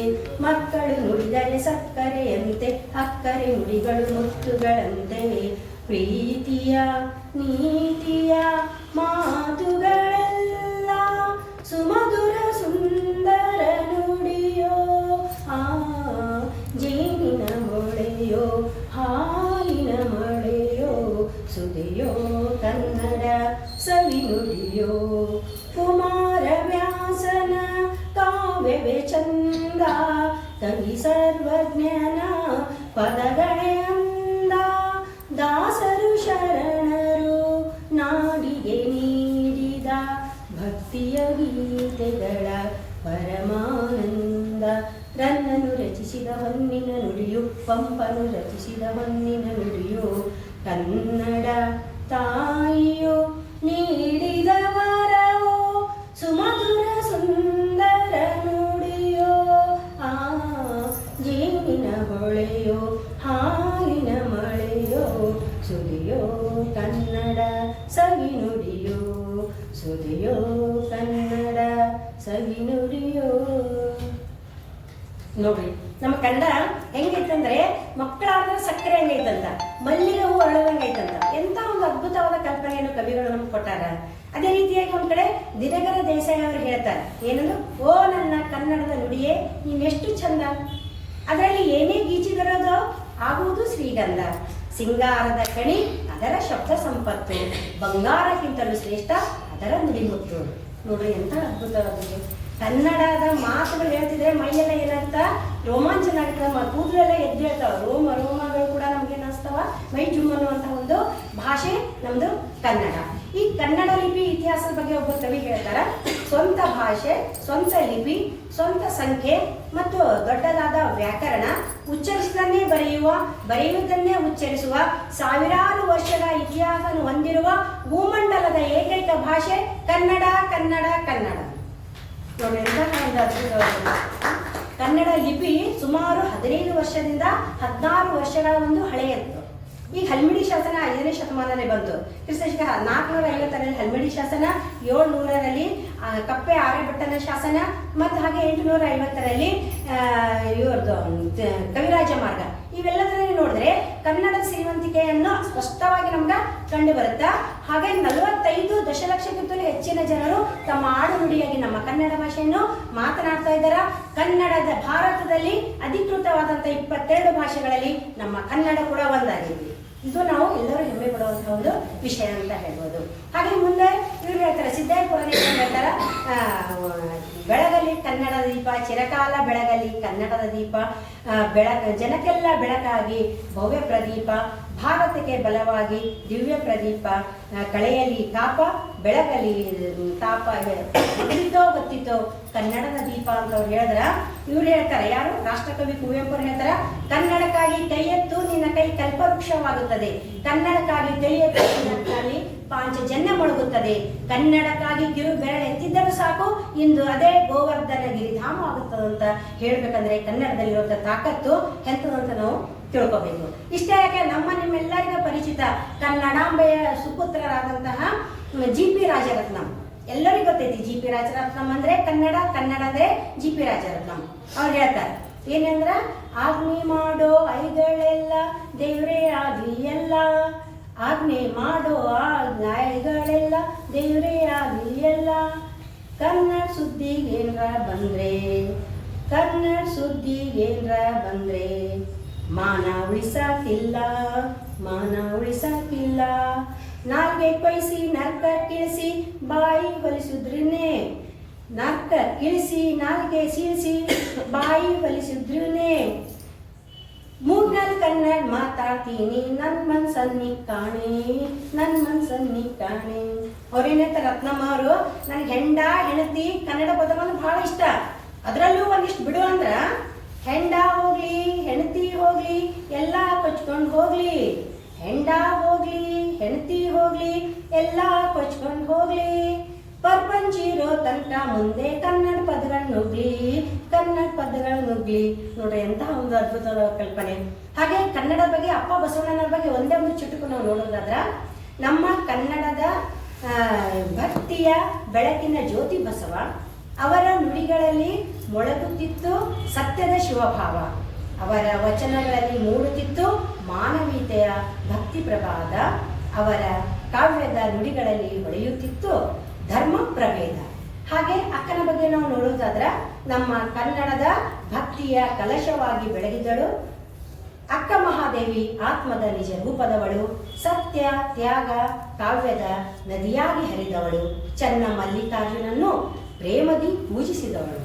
ಎಂಥ ಒಂದು ಚುಟುಕು, ಕವನ, ಕಾವ್ಯ, ಲೇಖನ, ಹಾಡು ಪ್ರತಿಯೊಂದರಲ್ಲಿಯೂ ನಾವು ಹೆಮ್ಮೆಯಿಂದ ಅಚ್ಚ ಕನ್ನಡದಲ್ಲಿ ಸ್ವಚ್ಛವಾಗಿ ನಾವು ಮಾತನಾಡಿದ್ರೆ ನಮ್ಮ ಕನ್ನಡ ನಾಡು ನುಡಿಗೆ, ನಮ್ಮ ತಾಯಿ ನುಡಿಗೆ ನಾವು ಬಹಳ ಗೌರವ ಕೊಟ್ಟಂಗಾಗುತ್ತೆ. ಹಾಗಾಗಿ ನಾವೆಲ್ಲರೂ ಒಂದೇ ಒಂದು ಸಂಕಲ್ಪ ಮಾಡ್ಕೋಬೇಕು, ಏನಂದ್ರೆ ನಾವೆಲ್ಲರೂ ಮನೆಯಲ್ಲಿ ಕನ್ನಡ ಮಾತಾಡ್ತೀವಿ, ಕನ್ನಡ ಮಾತಾಡಬೇಕು. ಹಾಗೆ ಮಕ್ಕಳಿಗೂ ಕೂಡ ಕನ್ನಡ ಮಾತಾಡ್ಲಿಕ್ಕೆ ಕಲಿಸಬೇಕು. ಯಾಕಂತಂದ್ರೆ ಇಂಗ್ಲಿಷ್ ಮೀಡಿಯಂ ಹೋಗೋದ್ರಿಂದ ಆ ಕಡೆ ಕನ್ನಡ ಬರಲ್ಲ, ಈ ಕಡೆ ಇಂಗ್ಲಿಷ್ ಬರಲ್ಲ ಅಂತ ಮೊನ್ನೆ ಒಂದು ಕಾರ್ಯಕ್ರಮದಲ್ಲಿ ಹೇಳಿದ್ರು. ಹಾಗಾಗಿ ಮಕ್ಕಳಿಗೂ ಕೂಡ ಸಣ್ಣ ಸಣ್ಣ ಪುಸ್ತಕಗಳನ್ನು ಓದಿ ಕೊಡ್ಬೇಕು. ನಾವು ನಮ್ಮ ಮನೆಯಲ್ಲಿ ಕೆಲವಾದರೂ ಗ್ರಂಥಗಳನ್ನು ಇಟ್ಕೋಬೇಕಂತ. ಅದಕ್ಕೆ ಕಮಲಾ ಹಂಪನವ್ರು ಹೇಳ್ತಾರೆ, ಒಂದ್ ಕಡೆ ಯಾವ ಕನ್ನಡಿಗನ ಮನೆಯಲ್ಲಿ ಕನ್ನಡ ಪುಸ್ತಕಗಳು ಕೃತಿಗಳು ಇರುವುದಿಲ್ಲವೋ ಅವರ ಮನೆ ಕನ್ನಡಿಗನ ಮನೆಯ ಅಂತ ಪ್ರಶ್ನೆ ಮಾಡಬೇಕು ಅಂತ. ಹಾಗಾಗಿ ನಾವೆಲ್ಲರೂ ಕನ್ನಡ ಪುಸ್ತಕಗಳು ಇಟ್ಕೊಂಡು ಮಕ್ಕಳಿಗೂ ಕೂಡ ಕನ್ನಡದಲ್ಲಿ ಮಾತಾಡೋದು ಕಲಿಸೋಣ. ನಾಡು ಕನ್ನಡ ಉಳಿದರೆ ಮಾತ್ರ ನಮ್ಮ ಅಸ್ತಿತ್ವ ಉಳಿತದ.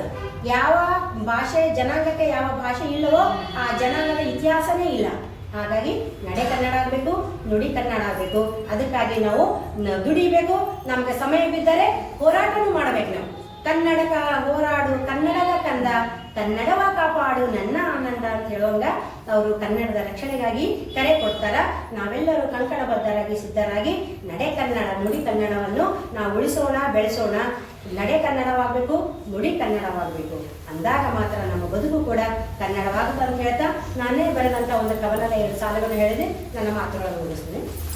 ನನ್ನ ಒಂದು ಕವನದ ಶೀರ್ಷಿಕೆ ನನ್ನ ಕನ್ನಡ ನಾಡು. ಕನ್ನಡ ನಾಡು ನನ್ನಯ ನಾಡು, ನನ್ನಯ ನಾಡು ಹೆಮ್ಮೆಯ ಬೀಡು. ಕನ್ನಡ ನಾಡು ನನ್ನಯ ನಾಡು, ನನ್ನಯ ನಾಡು ಹೆಮ್ಮೆಯ ಬೀಡು. ಕನ್ನಡಾಂಬೆಯ ನೆಲೆಸಿದ ನಾಡು, ಕನ್ನಡ ಪುತ್ರರು ಜನಿಸಿದ ನಾಡು. ಕನ್ನಡಾಂಬೆಯು ನೆಲೆಸಿದ ನಾಡು, ಕನ್ನಡ ಪುತ್ರರು ಜನಿಸಿದ ನಾಡು. ಪ್ರಾಣಿ ಪಕ್ಷಿಗಳ ನೆಲೆಬೀಡು, ದಯೆ ಕರುಣೆಯ ತವರೂರು. ಕನ್ನಡ ನಾಡು ನನ್ನಯ ನಾಡು, ನನ್ನಯ ನಾಡು ಹೆಮ್ಮೆಯ ನಾಡು. ತುಂಗಭದ್ರೆಯ ನಲ್ಮೆಯ ನಾಡು, ಕೃಷ್ಣ ಕಾವೇರಿ ಹರಿಯುವ ನಾಡು, ಕನ್ನಂಬಾಡಿಯ ಕಟ್ಟಿದ ನಾಡು, ಕಣ್ಮನ ಸೆಳೆಯುವ ಸುಂದರ ಬೀಡು, ಕನ್ನಡ ನಾಡು ನನ್ನಯ ನಾಡು, ನನ್ನಯ ನಾಡು ಹೆಮ್ಮೆಯ ಬೀಡು. ಬಸವಾದಿ ಶರಣರು ಜನಿಸಿದ ನಾಡು, ಅಕ್ಕಮ್ಮ ನೀಲಮ್ಮ ಗಂಗಮ್ಮ ಶರಣೆಯರ ಸಿರಿನಾಡು. ರನ್ನ ಪಂಪ ಪೊನ್ನರ ಸಾಹಿತ್ಯದ ಬೀಡು, ಅಷ್ಟಜ್ಞಾನ ಪೀಠವ ಮುಡಿಗೇರಿಸಿದ ನಾಡು, ಕನ್ನಡ ನಾಡು ನನ್ನಯ ನಾಡು, ನನ್ನಯ ನಾಡು ಹೆಮ್ಮೆಯ ಬೀಡು. ಗತವೈಭವ ಮೆರೆಯುವ ಸುಂದರ ನಾಡು, ಬೇಲೂರು ಹಳೆಬೀಡಿನ ಶಿಲ್ಪಗಳ ಗೂಡು, ಶಿಲ್ಪ ಕಲೆಯ ಸಾಹಿತ್ಯದ ತವರಿನ ಬೀಡು. ಇದುವೇ ನನ್ನ ಹೆಮ್ಮೆಯ ನಾಡು, ಇದುವೇ ನನ್ನ ಹೆಮ್ಮೆಯ ನಾಡು. ಎಲ್ಲರಿಗೂ ಶರಣು ಶರಣು.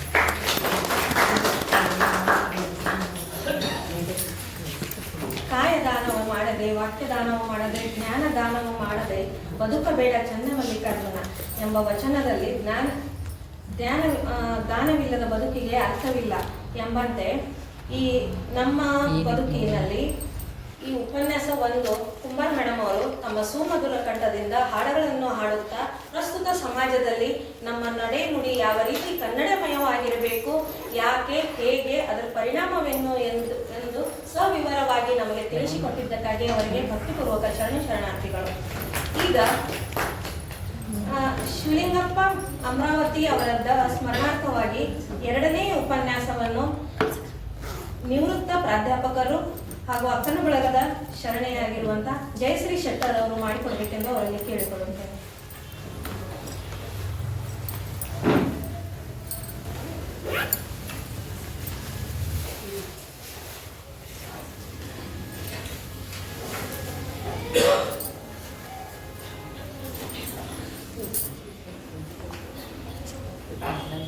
ಓಂ ಶ್ರೀ ಗುರು ಬಸವಲಿಂಗಾಯ ನಮಃ.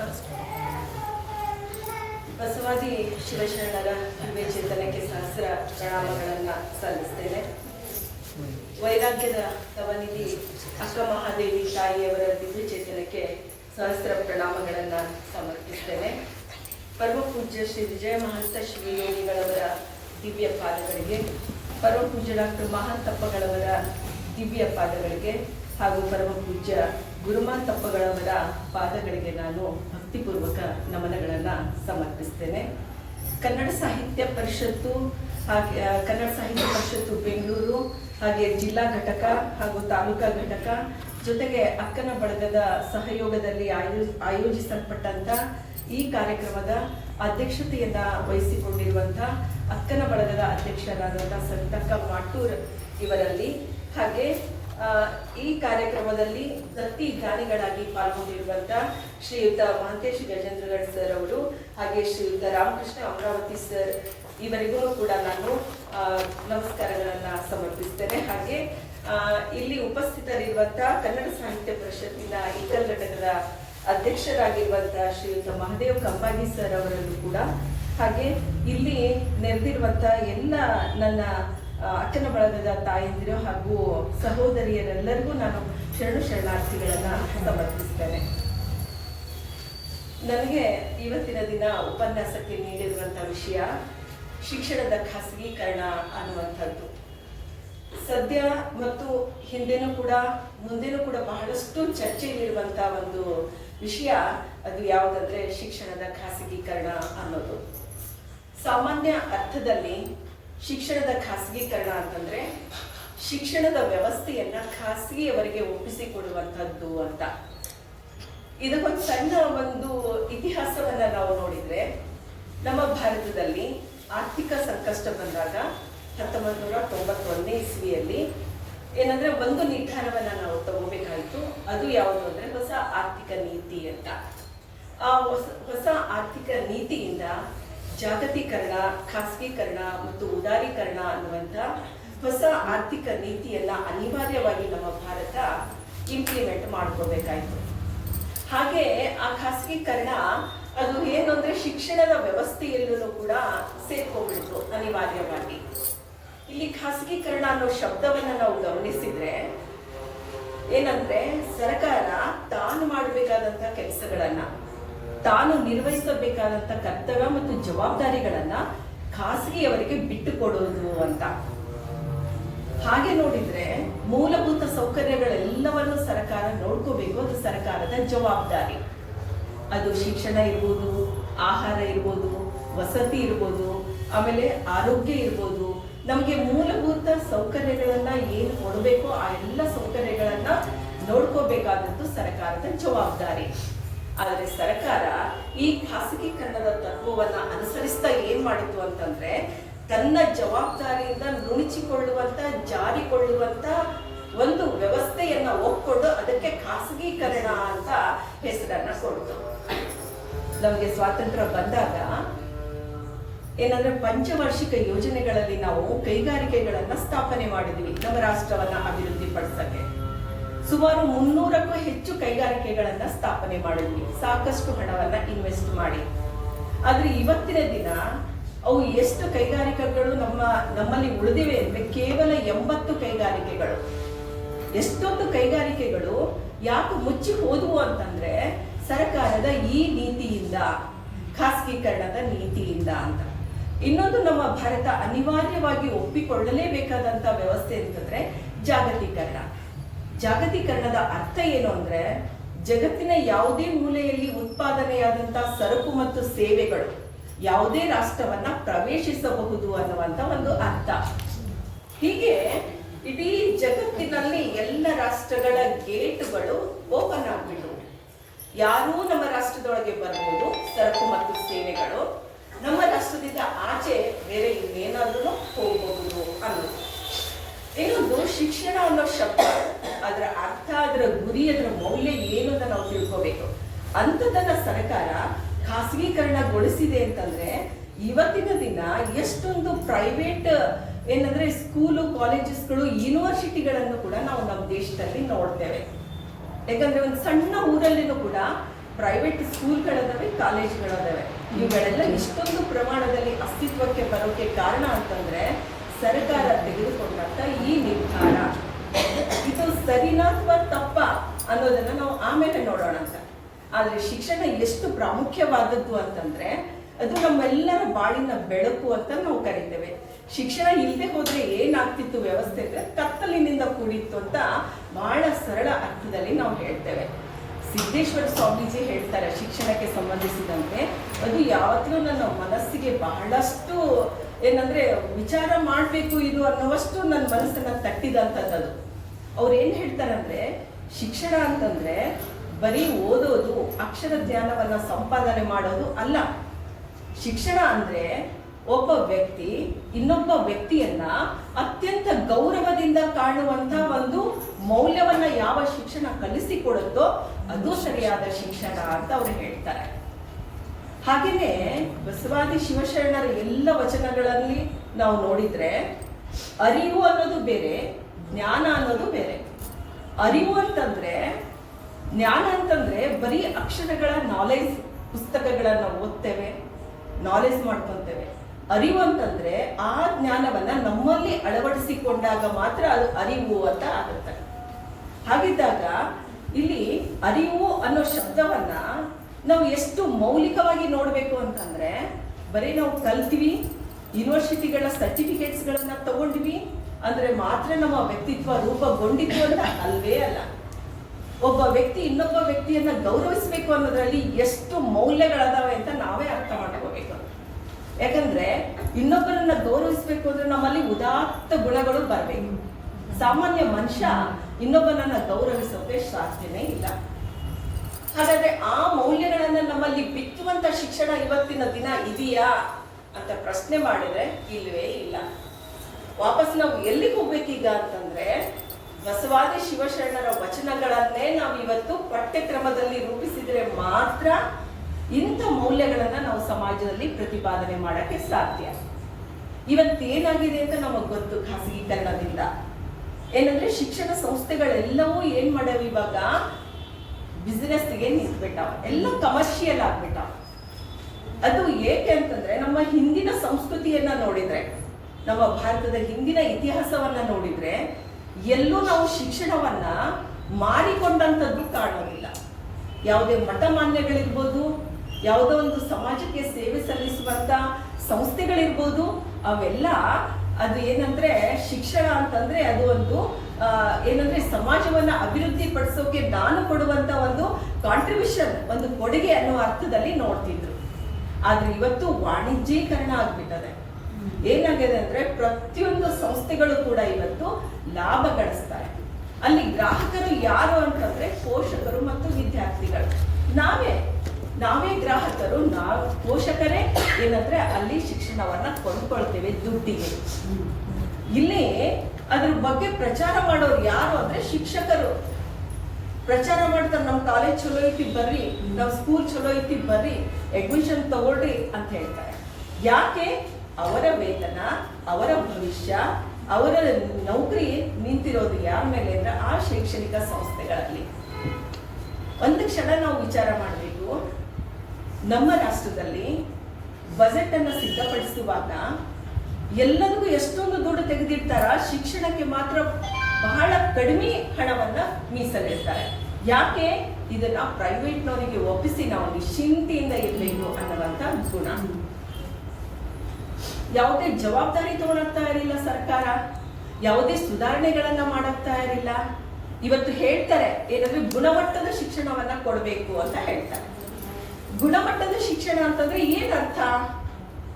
ಗುಣಮಟ್ಟದ ಶಿಕ್ಷಣ ಅಂತಂದ್ರೆ ವಿದ್ಯಾರ್ಥಿಗಳ ಅನುಪಾತಕ್ಕೆ ಸರಿಯಾಗಿ ಶಿಕ್ಷಕರು ಇರಬೇಕು ಅನ್ನೋದು, ಅಲ್ಲಿ ನೈತಿಕ ಗುಣಮೌಲ್ಯಗಳನ್ನ ಕಲಿಸಿಕೊಡ್ಬೇಕು ಅನ್ನೋದು, ಕಲಿಕೆಗೆ ಅವಶ್ಯವಿರುವ ಬೋಧನಾ ಪರಿಕರಣಗಳು ಇರಬೇಕು ಅನ್ನೋದು, ಎಷ್ಟೆಲ್ಲ ಲಿಸ್ಟ್ಗಳನ್ನ ಮಾಡಿಕೊಟ್ಟಾರ. ಯಾರು? ಏನಂದ್ರೆ ಶಿಕ್ಷಣ ತಜ್ಞರು ಶಿಫಾರಸುಗಳನ್ನ ಮಾಡ್ಯಾರ. ಅವು ಯಾವನು ಸರ್ಕಾರ ಜಾರಿಯಲ್ಲಿ ತರಕ್ಕೆ ಸಿದ್ಧವಿಲ್ಲ. ಅದು ಯಾರಿಗೆ ಸಪೋರ್ಟ್ ಮಾಡ್ತಾ ಹೋಗ್ತಾ ಇದೆ ಅಂತಂದ್ರೆ ಖಾಸಗಿಯವರೆಗೆ. ನೀವೇ ಒಂದ್ಸರಿ ನೋಡ್ರಿ, ದೊಡ್ಡ ದೊಡ್ಡ ಎಂಜಿನಿಯರಿಂಗ್ ಕಾಲೇಜು, ಮೆಡಿಕಲ್ ಕಾಲೇಜುಗಳು, ದೊಡ್ಡ ದೊಡ್ಡ ಯೂನಿವರ್ಸಿಟಿಗಳೆಲ್ಲ ಯಾರ ನಿಯಂತ್ರಣದಲ್ಲಿ ಅದಾವೆ ಅಂತಂದ್ರೆ ದೊಡ್ಡ ದೊಡ್ಡ MLAಗಳು, MP ಗಳು, ಮಿನಿಸ್ಟರ್ಸ್ ಅವರೇ ಅವುಗಳನ್ನ ನೋಡ್ಕೊಂಡು ಹೋಗ್ತಾ ಇರ್ತಾರೆ ಅಂತಂದ್ಮೇಲೆ ಖಾಸಗೀಕರಣ ಅದು ಎಷ್ಟು ದೈತ್ಯವಾಗಿ ನಮ್ಮ ಎದುರಿಗೆ ನಿಂತಿದೆ ಅಂದ್ರೆ ಸಾಮಾನ್ಯ ಜನ ಯಾರು ಉನ್ನತ ಶಿಕ್ಷಣವನ್ನ ಪಡೆಯೋಕೆ ಇವತ್ತಿನ ದಿನ ಸಾಧ್ಯ ಇಲ್ಲ. ಬರೀ BA ವರೆಗೂ ಓದ್ತಾರ, PUC ವರೆಗೆ ಓದ್ತಾರ. ಕೇವಲ 4% ಜನ ಮಾತ್ರ ಏನಂದ್ರೆ ಯೂನಿವರ್ಸಿಟಿಗೆ ಹೋಗ್ತಾರೆ. ಯಾಕೆ? ಯೂನಿವರ್ಸಿಟಿಗಳು ಕೂಡ ಇವತ್ತೇನಾಗಿದ್ದಾವೆ ಅಂತಂದ್ರೆ ಖಾಸಗೀಕರಣಕ್ಕೆ ಒಳಗಾಗ್ಬಿಟ್ಟಾವೆ. ಹೀಗಿದ್ದಾಗ ಒಂದು ವ್ಯವಸ್ಥೆಯನ್ನ ಬದಲಾಯಿಸಬೇಕು, ಶಿಕ್ಷಣದ ಮೂಲ್ಯವನ್ನ ಪ್ರತಿಪಾದನೆ ಮಾಡಬೇಕು ಅಂತಂದ್ರೆ ನಾವು ಏನ್ ಮಾಡ್ಬೇಕು ಈಗ ಅಂತಂದ್ರೆ ಈ ಖಾಸಗೀಕರಣದ ವಿರುದ್ಧ, ಅದರ ಲೋಪದೋಷಗಳ ವಿರುದ್ಧ ಸರ್ಕಾರಕ್ಕೆ ಮನವರಿಕೆ ಮಾಡಿಕೊಡ್ಬೇಕು. ಹಾಗೆ ಮಾಡ್ಬೇಕು ಅಂತಂದ್ರೆ ನಾವು ಯಾವ ರೀತಿ ಸಿದ್ಧರಾಗಬೇಕು ಅಂತಂದ್ರೆ ಪ್ರತಿಯೊಬ್ಬ ಮಿನಿಸ್ಟರ್ನು ಕೂಡ, ಸಾಮಾನ್ಯ ಜನ ಪ್ರತಿನಿಧಿನೂ ಕೂಡ, ಒಬ್ಬ ಉನ್ನತ ಹಂತದ ಅಧಿಕಾರಿನೂ ಕೂಡ ಏನಂದ್ರೆ ಸರ್ಕಾರಿ ಶಾಲೆಗೆ ತಮ್ಮ ಮಕ್ಕಳನ್ನ ಕಳಿಸ್ಬೇಕು. ಹಾಗೆ ಕಳಿಸಿದಾಗ ಮಾತ್ರ ಅಲ್ಲಿಯ ಗುಣಮಟ್ಟ ಸುಧಾರಿಸೋಕೆ ಸಾಧ್ಯ. ಇವಾಗ ದೊಡ್ಡ ಇದ್ರಲ್ಲಿ 1 ಲಕ್ಷ ಅಥವಾ 1 ಲಕ್ಷ ಅಂಕಿಂತ ಜಾಸ್ತಿನೇ ಇರ್ಬೋದು ಅನ್ಸುತ್ತೆ. ಯಾಕಂದ್ರೆ ಧೀರುಭಾಯಿ ಅಂಬಾನಿಯವ್ರದ್ದು ಅಲ್ಲಿ ಸ್ಕೂಲ್ನಲ್ಲಿ ಫೀಸ್ನೆಲ್ಲ ಕಟ್ಟೋದು ನೋಡಿದ್ರೆ ಕೋಟಿಗಟ್ಟಲೆ.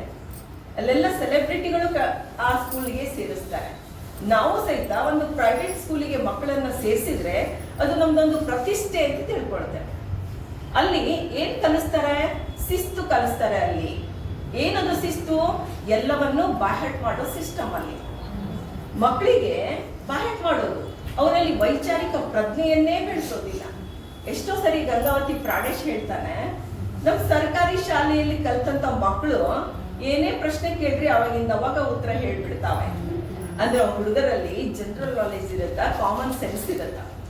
ಈ ಬೈಪಾಟ್ ಸಿಸ್ಟಮ್ ನಲ್ಲಿ ಏನಾಗ್ತಂದ್ರೆ ಮಕ್ಕಳು ಒಂದು ನಿರ್ದಿಷ್ಟ ವಿಷಯಕ್ಕೆ ಮಾತ್ರ ಸೀಮಿತರಾಗಿ ವೈಚಾರಿಕ ಪ್ರಜ್ಞೆಯನ್ನೇ ಕಳ್ಕೊಂಡ್ಬಿಡ್ತಾರೆ ಅಂತ.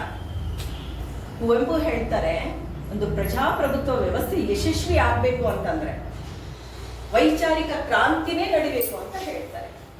ಒಂದು ಜಗತ್ತನ್ನ ಬದಲಾಯಿಸೋದು ಒಬ್ಬರ ಮನಸ್ಸಿನಲ್ಲಿ ಬರುವಂತಹ ವಿಚಾರಗಳೇ ಹೊರತು ಬೇರೆ ಏನೂ ಅಲ್ಲ ಅಂತ ಅವ್ರು ಹೇಳ್ತಾರೆ. ಶಿಕ್ಷಣ ಹೆಂಗಿರ್ಬೇಕು ಅಂದ್ರೆ ನಮ್ಮಲ್ಲಿರುವ ಅಜ್ಞಾನವನ್ನ ಹೋಗಲಾಡಿಸ್ಬೇಕು, ನಮ್ಮಲ್ಲಿ ವೈಚಾರಿಕ ಪ್ರಜ್ಞೆಯನ್ನ ಮೂಡಿಸ್ಬೇಕು, ಈ ಸಮಾಜಕ್ಕಾಗಿ ನಾನು ಏನಾದ್ರೂ ಮಾಡಬೇಕು, ಕಾಂಟ್ರಿಬ್ಯೂಷನ್ ಕೊಡ್ಬೇಕು ಅನ್ನುವಂತ ಒಂದು ಮೌಲ್ಯವನ್ನ ನಮ್ಮ ಹತ್ರ ಬೆಳೆಸ್ಬೇಕು.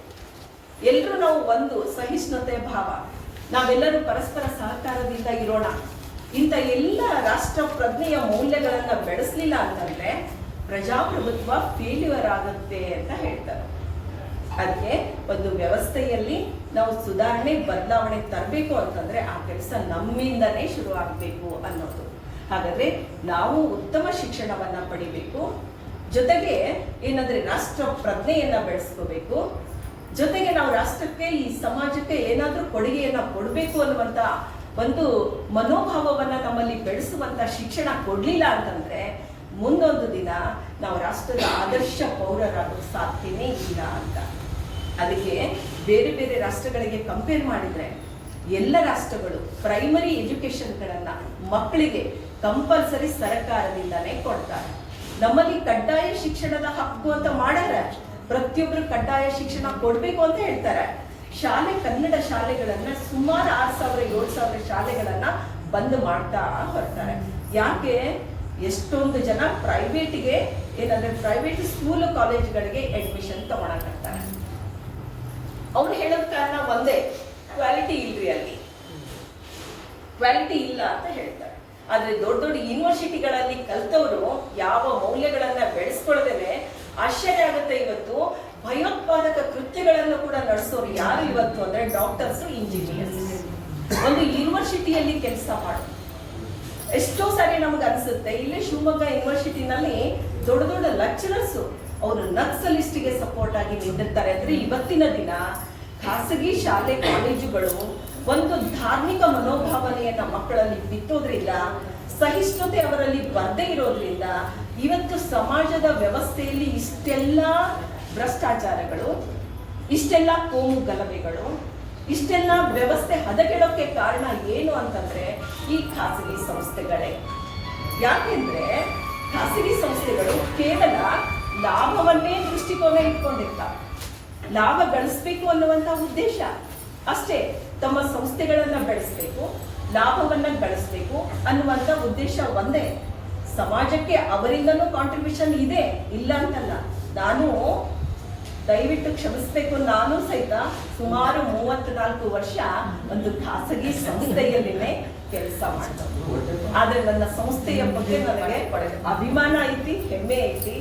ಯಾಕೆಂದ್ರೆ ಅಂತ ಸಂಸ್ಥೆಯಲ್ಲಿ ಅಪ್ಪ ಅವರ ಆಶೀರ್ವಾದದಲ್ಲಿ ಇದ್ದಂತ ಒಂದು ಸಂಸ್ಥೆಯಲ್ಲಿ ನಾವು ಮಕ್ಕಳಲ್ಲಿ ಜೀವನ ಮೌಲ್ಯಗಳನ್ನ ಬೆಳೆಸಿದೀವಿ ಅನ್ನುವಂತ ಒಂದು ಸಾರ್ಥಕ ಭಾವ ನಮ್ಮ ಮನಸ್ಸಿನಲ್ಲಿ ಇದೆ. ಆದ್ರೆ ನಮ್ಮ ಸಂಸ್ಥೆ ಎಷ್ಟು ಒಳ್ಳೆಯ ಶಿಕ್ಷಣಕ್ಕೆ ಪ್ರಚೋದನೆಯನ್ನ ಕೊಡ್ತಿತ್ತು ಅಂತಂದ್ರೆ ಆಡಳಿತ ವರ್ಗ, ಸಿಬ್ಬಂದಿ ವರ್ಗ, ಮ್ಯಾನೇಜ್ಮೆಂಟ್ ಇರ್ಬೋದು, ಪೂಜ್ಯರ್ ಇರ್ಬೋದು, ಏನಂದ್ರೆ ಪ್ರತಿ ಹೆಜ್ಜೆಗೂ ಕೂಡ ಟೀಚರ್ಸ್ಗೆ ಅವರ ತಪ್ಪುಗಳನ್ನ ಮನವರಿಕೆ ಮಾಡಿ ಈ ರೀತಿ ನೀವು ಇರ್ರಿ ಅಂತ ಹೇಳಿ, ಆದ್ರೆ ನಾವು ನಮ್ಮ ಸಂಸ್ಥೆ ಇದು ಅನ್ನುವಂತ ಭಾವನೆಯಿಂದ ಕೆಲಸ ಮಾಡಿದ್ವಿ ಹೊರತಾಗಿ ಯಾವುದೋ ಒಂದು ಸಂಸ್ಥೆಯಲ್ಲಿ ನಾವು ಕೆಲಸ ಮಾಡ್ತೀವಿ ಅಂತ ನಮಗೆ ಅನಿಸ್ಲೇ ಇಲ್ಲ.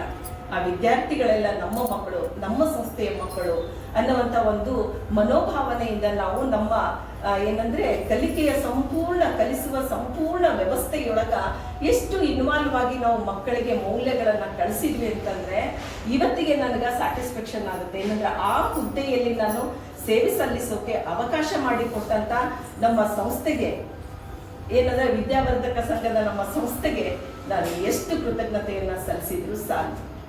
ಆದ್ರೆ ಹೊರಗೆ ಎಷ್ಟೊಂದು ಪ್ರೈವೇಟ್ ಸ್ಕೂಲು ಕಾಲೇಜಸ್ಗಳನ್ನ ನಾವು ನೋಡಿದ್ರೆ ಬರೀ ವ್ಯಾಪಾರೀಕರಣ, ಕಮರ್ಷಿಯಲ್ ಆಗ್ಬಿಟ್ಟ, ಸಿಕ್ಕಾಪಟ್ಟಿ ಡೊನೇಷನ್ಗಳನ್ನ ತಗೊಳ್ತಾರೆ. ಅದಕ್ಕೆ ತಕ್ಕಂಗೆ ಅಲ್ಲಿ ಏನಂದ್ರೆ ಟೀಚರ್ಸ್ಗೆ ವೇತನವನ್ನ ಕೊಡ್ತಿರೋದಿಲ್ಲ, ಉತ್ತಮ ಗುಣಮಟ್ಟದ ಶಿಕ್ಷಣವನ್ನ ಅವರಿಂದ ನಾವು ನಿರೀಕ್ಷೆ ಮಾಡೋಕ್ಕಾಗುದಿಲ್ಲ. ಆಮೇಲೆ ಟೀಚರ್ಸ್ಗೆ ಕಾಲಕ್ಕೆ ಟ್ರೈನಿಂಗ್ಗಳನ್ನ ಕೊಡ್ತಾ ಇರೋದಿಲ್ಲ. ಹೀಗೆ ಅಪ್ಡೇಟ್ ಆಗೋಕೆ ಶಿಕ್ಷಕರಿಗೆ ಯಾವುದೇ ಅವಕಾಶಗಳು ಇರೋದಿಲ್ಲ. ಕೆಲವಷ್ಟು ವಿಷಯಗಳಿಗೆ ಸಂಬಂಧಿಸಿದಂತೆ ನಾವು ನೋಡಿದ್ರೆ ಈ ಪ್ರೈವೇಟ್ ಕಾಲೇಜಸ್ಗಳು ಕೂಡ ಸೊಸೈಟಿಗೆ ಒಂದಿಲ್ಲ ಒಂದು ರೀತಿಯಿಂದ ಕಾಂಟ್ರಿಬ್ಯೂಷನ್ ಕೊಡ್ತಾರೆ. ಯಾವ ರೀತಿಯಿಂದ ಅಂತಂದ್ರೆ ಹೆಚ್ಚು ಶಾಲೆಗಳನ್ನ ಅವರು ಸ್ಥಾಪನೆ ಮಾಡ್ತಾ ಬಹಳಷ್ಟು ಜನರಿಗೆ ಶಿಕ್ಷಣ ದೊರೆಯೋಕೆ ಅವಕಾಶ ಮಾಡಿಕೊಡ್ತಾರೆ. ಯಾಕಂದ್ರೆ ಶಿಕ್ಷಣಕ್ಕೆ ಸಂಬಂಧಿಸಿದಂತೆ ಸರ್ಕಾರ ವಿನಿಯೋಗಿಸುವಂತ ಹಣ ಬಹಳ ಕಡಿಮೆ ಇರೋದ್ರಿಂದ ಎಷ್ಟೊಂದು ಜನರು ಶಾಲೆಗೆ ಹೋಗೋಕೆ ಅವಕಾಶ ಸಿಗದೇ ಇದ್ರೂ ಕೂಡ ಎಷ್ಟೆಷ್ಟು ಸಣ್ಣ ಊರುಗಳಲ್ಲೆಲ್ಲ ಕ್ವಾಲಿಟಿ ಶಿಕ್ಷಣ ಕೊಡ್ತೀವಿ ಅನ್ಕೊಂಡು ಎಷ್ಟೋ ಪ್ರೈವೇಟ್ ಸ್ಕೂಲ್ಗಳು ಎಲ್ಲವೂ ಹಂಗೆ ಇದಾವಂತ ನಾನು ಹೇಳೋದಿಲ್ಲ, ಅಂತ ಕೆಲಸವನ್ನು ಮಾಡಿ ಲಾಭದ ಜೊತೆಗೆ ಸಮಾಜಕ್ಕೆ ಸೇವೆ ಸಲ್ಲಿಸುವಂತ ಕೆಲಸಗಳನ್ನು ಕೂಡ ಮಾಡಿದ್ದಾರೆ. ಅದಕ್ಕೆ ಇಲ್ಲಿ ಶಿಕ್ಷಣಕ್ಕೆ ಸಂಬಂಧಿಸಿದಂತೆ ಸ್ವಾಮಿ ವಿವೇಕಾನಂದರ ಒಂದು ಸೆಂಟೆನ್ಸನ್ನು ಕೂಡ ನನಗೆ ಅವರು ಹೇಳಿದ್ದಂಥ ಒಂದು ವಿಷಯನೂ ಕೂಡ ನನಗೆ ನೆನಪಿಗೆ ಬರ್ತದೆ. ಏನು ಅಂದರೆ, ಒಂದು ಆಧ್ಯಾತ್ಮಿಕ ಮೌಲ್ಯಗಳನ್ನು ಶಿಕ್ಷಣ ನಮಗೆ ಕಲಿಸಿಕೊಡುತ್ತೆ ಅಂತ. ಅಂಥ ಮೌಲ್ಯವನ್ನ, ಆಧ್ಯಾತ್ಮಿಕ ಗುಣಗಳನ್ನ, ಮೌಲ್ಯಗಳನ್ನು ನಮಗೆ ಕಲಿಸಿಕೊಡದೇ ಇರುವಂಥ ಶಿಕ್ಷಣ ಅದು ಶಿಕ್ಷಣವೇ ಅಲ್ಲ. ಆಧ್ಯಾತ್ಮಿಕ ಮೌಲ್ಯಗಳು, ಅದರ ಅರ್ಥ ಏನು ಅಂದರೆ, ಒಬ್ಬ ಮನುಷ್ಯ ಪರಿಪೂರ್ಣನಾದಾಗ ಮಾತ್ರ ಅವನು ಆಧ್ಯಾತ್ಮಿಕತೆಯ ಕಡೆಗೆ ಅವನು ವಿಚಾರ ಮಾಡ್ತಾನೆ ಅನ್ನೋದು.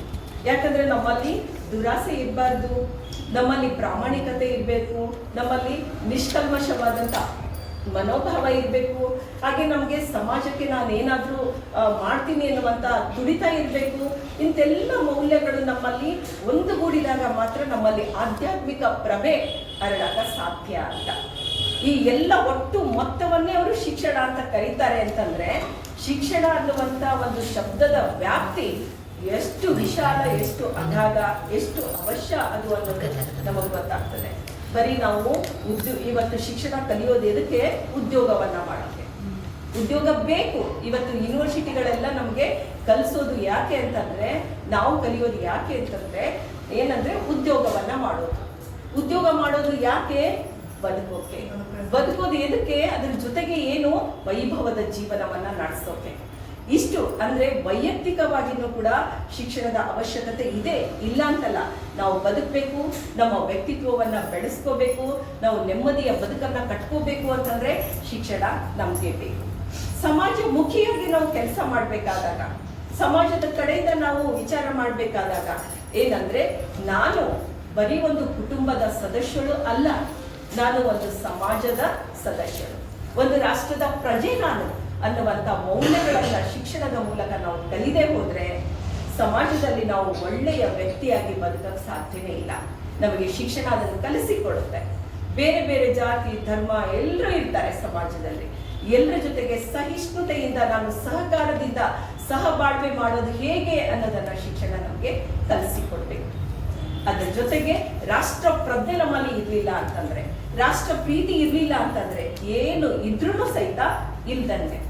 ಯಾಕೆಂದ್ರೆ ರಾಷ್ಟ್ರ ಪ್ರೇಮ ಒಂದು ರಾಷ್ಟ್ರಕ್ಕೆ ಉಸಿರಾಟ ಇದ್ದಂತೆ. ಜೀವಂತ ಇರ್ಬೇಕು ರಾಷ್ಟ್ರ ಅಂದ್ರೆ, ನಮ್ಮ ರಾಷ್ಟ್ರ ಅಭಿವೃದ್ಧಿ ಹೊಂದಬೇಕು ಅಂತಂದ್ರೆ ಎಷ್ಟೆಲ್ಲ ನೈಸರ್ಗಿಕ ಸಂಪತ್ತು ಹೇರಳವಾಗಿದ್ರು ಕೂಡ, ಮಾನವ ಸಂಪತ್ತು ಬೇಕಾದಷ್ಟು ಇದ್ರೂ ಕೂಡ, ಈ ಯೂನಿವರ್ಸಿಟಿಗಳು ಮಾನವ ಸಂಪತ್ತನ್ನ ಬೇಕಾದಷ್ಟು ಉತ್ಪಾದನೆ ಮಾಡ್ತಾ ಇದ್ರು ಕೂಡ ರಾಷ್ಟ್ರ ಪ್ರೇಮ ಇರ್ಲಿಲ್ಲ ಅಂತಂದ್ರೆ ನಾವು ರಾಷ್ಟ್ರವನ್ನ ಕಟ್ಟೋಕೆ ಸಾಧ್ಯನೇ ಇಲ್ಲ ಅಂತ.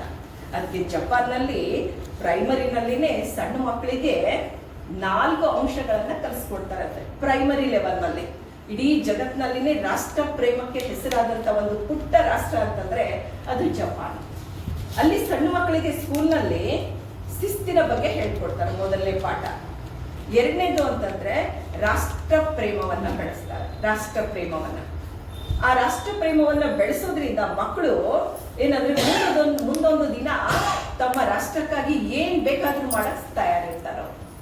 ಸುನಾಮಿ ಬಂದಾಗ ಇಡೀ ಜಪಾನೇ ಕೊಚ್ಕೊಂಡು ಹೋದಾಗ ಇಂಥದೊಂದು ಜಪಾನ್ ಅನ್ನು ಮತ್ತೆ ಹೆಂಗ ಕಟ್ತಾರ ಇವರು ಅಂತ ಇಡೀ ಜಗತ್ತೇ ಆಶ್ಚರ್ಯದಿಂದ ನೋಡ್ತಿರ್ಬೇಕಾದ್ರೆ, ಒಬ್ಬ ವಯಸ್ಸಾದಕ್ಕೆ ಒಬ್ಬ ಅಜ್ಜಿ ಏನಂದ್ರೆ ಪತ್ರಕರ್ತರಿಗೆ ಉತ್ತರ ಹೇಳ್ತಾರಕ್ಕೆ, ಇಂಥ ಜಪಾನನ್ನ ನಾವು ಮತ್ತೆ ಕಟ್ತೀವಿ ಅಂತ. ಎಂತ ಅಭಿಮಾನನು ಅಂದ್ರೆ, ಆ ಅಭಿಮಾನವೇ ಒಂದು ರಾಷ್ಟ್ರವನ್ನ ಅಷ್ಟು ಎತ್ತರಕ್ಕೆ ಒಯ್ಯೋದು. ಅದಕ್ಕೆ ಅವರು ರಾಷ್ಟ್ರ ಪ್ರಜ್ಞೆಯನ್ನ ಮೂಡಿಸ್ತಾರೆ ಮಕ್ಕಳಿಗೆ. ಈ ರಾಷ್ಟ್ರ ನನ್ನದು ಅನ್ನುವಂಥ ಭಾವನೆ, ಶಿಸ್ತು, ಕಠಿಣ ಪರಿಶ್ರಮ, ತ್ಯಾಗ ಮನೋಭಾವನೆ, ಇವೆಲ್ಲ ಕ್ವಾಲಿಟೀಸು ಯಾವ ವ್ಯಕ್ತಿಯಲ್ಲಿ ಇರ್ತಾವೋ ಆ ವ್ಯಕ್ತಿ ರಾಷ್ಟ್ರ ನಿರ್ಮಾಣ ಮಾಡೋದ್ರಲ್ಲಿ ಯಾವುದೇ ಸಂದೇಹ ಇಲ್ಲ. ಅದಕ್ಕೆ ಒಂದು ರಾಷ್ಟ್ರದ ಶಿಕ್ಷಣ, ಅದರ ಗುಣಮಟ್ಟ ಎಷ್ಟು ಮಹತ್ವದ್ದು ಅನ್ನೋದು ಇವತ್ತು ಸರ್ಕಾರ ತಿಳ್ಕೊಳ್ಳೋದಿಲ್ಲ. ಸರ್ಕಾರ ಏನ್ ಮಾಡುತ್ತಾ ತನ್ನ ಜವಾಬ್ದಾರಿಯಿಂದ ನುಣುಚಿಕೊಳ್ಳುವಂತ ಕೆಲಸವನ್ನ ಇವತ್ತಿನ ದಿನ ಮಾಡ್ತಾ ಇದೆ. ಅದಕ್ಕೆ ಇವಾಗ ಏನ್ ಮಾಡಬೇಕು ಸರ್ಕಾರ ಅಂದ್ರೆ, ಖಾಸಗೀಕರಣವನ್ನ ಬಿಟ್ಟು ಎಲ್ಲ ಶಾಲೆ ಕಾಲೇಜುಗಳನ್ನ ರಾಷ್ಟ್ರೀಕರಣ ಮಾಡಿದ್ರೆ ಎಲ್ಲರಿಗೂ ಸಮಾನ ಶಿಕ್ಷಣ ಸಿಗ್ತದೆ.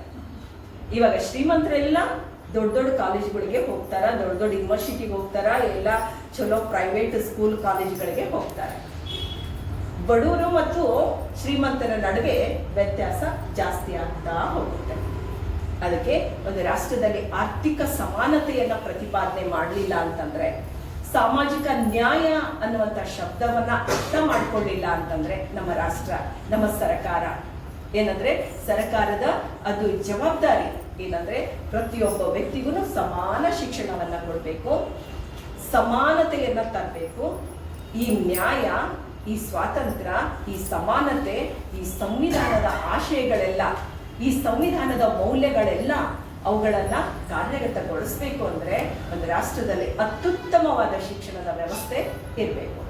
ಆ ಅತ್ಯುತ್ತಮವಾದ ಶಿಕ್ಷಣ ವ್ಯವಸ್ಥೆಯ ತಳಹದಿ ಏನಾಗಿರ್ಬೇಕು ಅಂದ್ರೆ ನೈತಿಕ ಮೌಲ್ಯಗಳು ಅಂತಂದು ನಾವು ಪ್ರತಿಪಾದನೆ ಮಾಡಲೇಬೇಕು.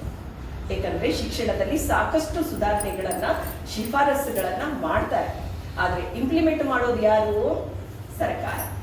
ಸರ್ಕಾರ ಇಂಪ್ಲಿಮೆಂಟ್ ಮಾಡ್ಬೇಕಂದ್ರೆ ಆ ಪ್ರತಿನಿಧಿಗಳನ್ನೆಲ್ಲ ಆಯ್ಕೆ ಮಾಡಿ ಕಳಿಸ್ತವ್ರು ಯಾರು? ನಾವು. ನಮ್ಮಲ್ಲಿ ವೈಚಾರಿಕ ಪ್ರಜ್ಞೆ ಇದ್ರೆ, ನಮ್ಮಲ್ಲಿ ತಿಳುವಳಿಕೆ ಇತ್ತು ಅಂತಂದ್ರೆ ಜನಪ್ರತಿನಿಧಿಗಳನ್ನ ಆಯ್ಕೆ ಮಾಡುವಾಗ ನಾವು ಸರಿಯಾದ ನಿರ್ಧಾರವನ್ನ ತಗೊಂಡಿದ್ರೆ ಏನಂದ್ರೆ ಅತ್ಯುತ್ತಮವಾದ ಸರ್ಕಾರದ ಆಡಳಿತವನ್ನ ನಾವು ನಿರೀಕ್ಷೆ ಮಾಡಬಹುದಿತ್ತು. ನಾವು ಫೇಲ್ ಆಗೀವಿ. ಯಾಕೆ ಫೇಲ್ ಆಗೀವಿ ನಾವು ಅಂತಂದ್ರೆ ನಮ್ಮಲ್ಲಿ ವೈಚಾರಿಕ ಪ್ರಜ್ಞೆ ಇಲ್ಲ, ರಾಷ್ಟ್ರದ ಬಗ್ಗೆ ಕಳಕಳಿ ಇಲ್ಲ, ವ್ಯವಸ್ಥೆ ನಮ್ಮ ಸುತ್ತಮುತ್ತಲಿರುವಂತಹ ವ್ಯವಸ್ಥೆಯನ್ನ ಸುಧಾರಿಸಬೇಕು ಅಂತಿಲ್ಲ. ನಾವೆಷ್ಟು ಸ್ವಾರ್ಥಿಗಳಾಗಿವಿ ಅಂತಂದ್ರೆ ಬರೀ ನಮ್ಮ ದುಡಿಮೆಯನ್ನ ಮಾತ್ರ ನೋಡ್ಕೊಳ್ತೇವೆ, ನಮ್ಮ ನೆಮ್ಮದಿಯನ್ನ ಮಾತ್ರ ನೋಡ್ಕೊಳ್ತೇವೆ. ಹೀಗಿದ್ದಾಗ ಒಂದು ರಾಷ್ಟ್ರ ಅಸ್ತಿತ್ವದಲ್ಲಿ ಉಳಿಯೋದು ಬಹಳ ಕಷ್ಟ. ಅದಕ್ಕೆ ಒಂದು ರಾಷ್ಟ್ರ ನಿಂತಿರೋದೇ ಮಾನವ ಸಂಪನ್ಮೂಲದ ಮೇಲೆ. ಮಾನವ ಸಂಪನ್ಮೂಲ ಅಂದ್ರೆ ಒಟ್ಟು ಜನಸಂಖ್ಯೆ ಅಂತ ಅರ್ಥ ಅಲ್ಲ. ರಾಷ್ಟ್ರ ಇಷ್ಟು ಜನಸಂಖ್ಯೆ ಇದೆ ಅಂದ್ರೆ ಇದೆಲ್ಲ ಮಾನವ ಸಂಪನ್ಮೂಲ ಅಲ್ಲ. ಇದರಲ್ಲಿ ಡಾಕ್ಟರ್ಸು, ಇಂಜಿನಿಯರ್ಸು, ಆಮೇಲೆ ಲೆಕ್ಕ ಪರಿಶೋಧಕರು, ಇವರೆಲ್ಲ ಏನಂದ್ರೆ ಸಂಪನ್ಮೂಲಗಳು ಅಂತ ನಾವು ಪರಿಗಣಿಸ್ತೇವೆ. ಏನಂದ್ರೆ ಇವರು ರಾಷ್ಟ್ರದ ಆಸ್ತಿ ಇದ್ದಂತೆ ಅಂತ. ಅದಕ್ಕೆ ಒಂದು ರಾಷ್ಟ್ರದ ಪ್ರತಿಯೊಬ್ಬ ವ್ಯಕ್ತಿ, ಪ್ರತಿಯೊಂದು ಮಗು ರಾಷ್ಟ್ರದ ಆಸ್ತಿ ಆದಾಗ ಮಾತ್ರ ರಾಷ್ಟ್ರ ಅಭಿವೃದ್ಧಿ ಹೊಂದುತ್ತೆ ಅಂತ. ಅದಕ್ಕೆ ಮೊನ್ನೆನೇ ಏನಂದ್ರೆ ಒಂದು ಬಿಲ್ ಪಾಸ್ ಆಯ್ತು, 2025ರಲ್ಲಿ ಒಂದು ಬಿಲ್ ಪಾಸ್ ಆಯ್ತು. ಅದು ಏನಂತಂದ್ರೆ ಯೂನಿವರ್ಸಿಟಿಗಳನ್ನೆಲ್ಲನೂ ಕೂಡ ಏನಂದ್ರೆ ಖಾಸಗೀಕರಣಗೊಳಿಸ್ಬೇಕು ಅನ್ನೋದು. ಅದರದ್ದು ಇಫೆಕ್ಟ್ ಏನಾಗುತ್ತೆ ಒಂದು ರಾಷ್ಟ್ರದ ಮೇಲೆ ಅನ್ನುವಂಥ ಸಾಮಾನ್ಯ ಪ್ರಜ್ಞೆ ಇಲ್ದೇನೆ ಏನಂದ್ರೆ ಆ ಮಸೂದೆಯನ್ನ ಲೋಕಸಭೆಯಲ್ಲಿ ಮಂಡಿಸಿದ್ರು. ಹೆಚ್ಚು ಕಮ್ಮಿ ಪಾಸ್ ಮಾಡ್ಕೊಂಡ್ಬಿಡ್ತಾರೆ. ಯಾಕೆ ಪಾಸ್ ಮಾಡ್ಕೊಂತಾರೆ ಅಂದ್ರೆ ಚರ್ಚೆಗಳೇ ನಡೆಯೋದಿಲ್ಲ ಅದರ ಮೇಲೆ ಬಹಳಷ್ಟು. ಈ ಖಾಸಗೀಕರಣದ ಪ್ರಯೋಜನವನ್ನ ಪಡೆಯೋರು ಯಾರು ಅಂತಂದ್ರೆ ಆಲ್ಮೋಸ್ಟ್ ಆಲ್ ನಮ್ಮ ರಾಜಕಾರಣಿಗಳೇ ಅಂತ. ಅದಕ್ಕೆ ಏನಂದ್ರೆ ಈ ವ್ಯವಸ್ಥೆಯೊಳಗ ನಾವು ಒಂದು ಸರ್ಕಾರಿ ಶಾಲೆಗಳ ಗುಣಮಟ್ಟವನ್ನ ಎತ್ತರಿಸುವ ಒಂದು ಕ್ರಮವನ್ನ ಸರ್ಕಾರ ಆಲ್ರೆಡಿ ಇವಾಗ ತಗೊಂಡಿದೆ. ಎಷ್ಟೋ ಇವತ್ತು ಕನ್ನಡ ಶಾಲೆಗಳು ಇವತ್ತು ಸುಧಾರಣೆಯನ್ನ ಕಂಡಿವೆ. ಆದ್ರೂ ಕೂಡ ಕಟ್ಟಡಗಳು ಇಲ್ಲ ಅಂತ, ಮೂಲಭೂತ ಬೋಧನಾ ಪರಿಕರಣಗಳು ಇಲ್ಲ ಅಂತ, ಅಥವಾ ಟೀಚರ್ಸ್ಗಳು ಸರಿಯಾಗಿ ಇಲ್ಲ ಅಂತ, ಅಥವಾ ನುರಿತ ಟೀಚರ್ಸ್ಗಳು ಇಲ್ಲ, ಹೀಗೆ ಹಲವಾರು ಸಣ್ಣ ಪುಟ್ಟ ಸಮಸ್ಯೆಗಳು ಅದಾವೆ. ಇಲ್ಲ ಅಂತಲ್ಲ, ಸರ್ಕಾರ ಅವುಗಳ ಕಡೆಗೆ ಗಮನ ಕೊಟ್ಟು ಸರ್ಕಾರಿ ಶಾಲೆಗಳ ಗುಣಮಟ್ಟವನ್ನ ಎತ್ತರಿಸುವಲ್ಲಿ ಏನಂದ್ರೆ ಕಾರ್ಯಕ್ರಮಗಳನ್ನ, ಯೋಜನೆಗಳನ್ನ ಹಾಕೋಬೇಕು, ಅವುಗಳನ್ನ ಕಟ್ಟುನಿಟ್ಟಾಗಿ ಜಾರಿಯಲ್ಲಿ ತರಬೇಕು. ಜೊತೆಗೆ ಶಿಕ್ಷಣ ಸಮಾನವಾಗಿ ಎಲ್ಲರಿಗೂ ದೊರೆಯುವಂತೆ ಮಾಡಬೇಕು.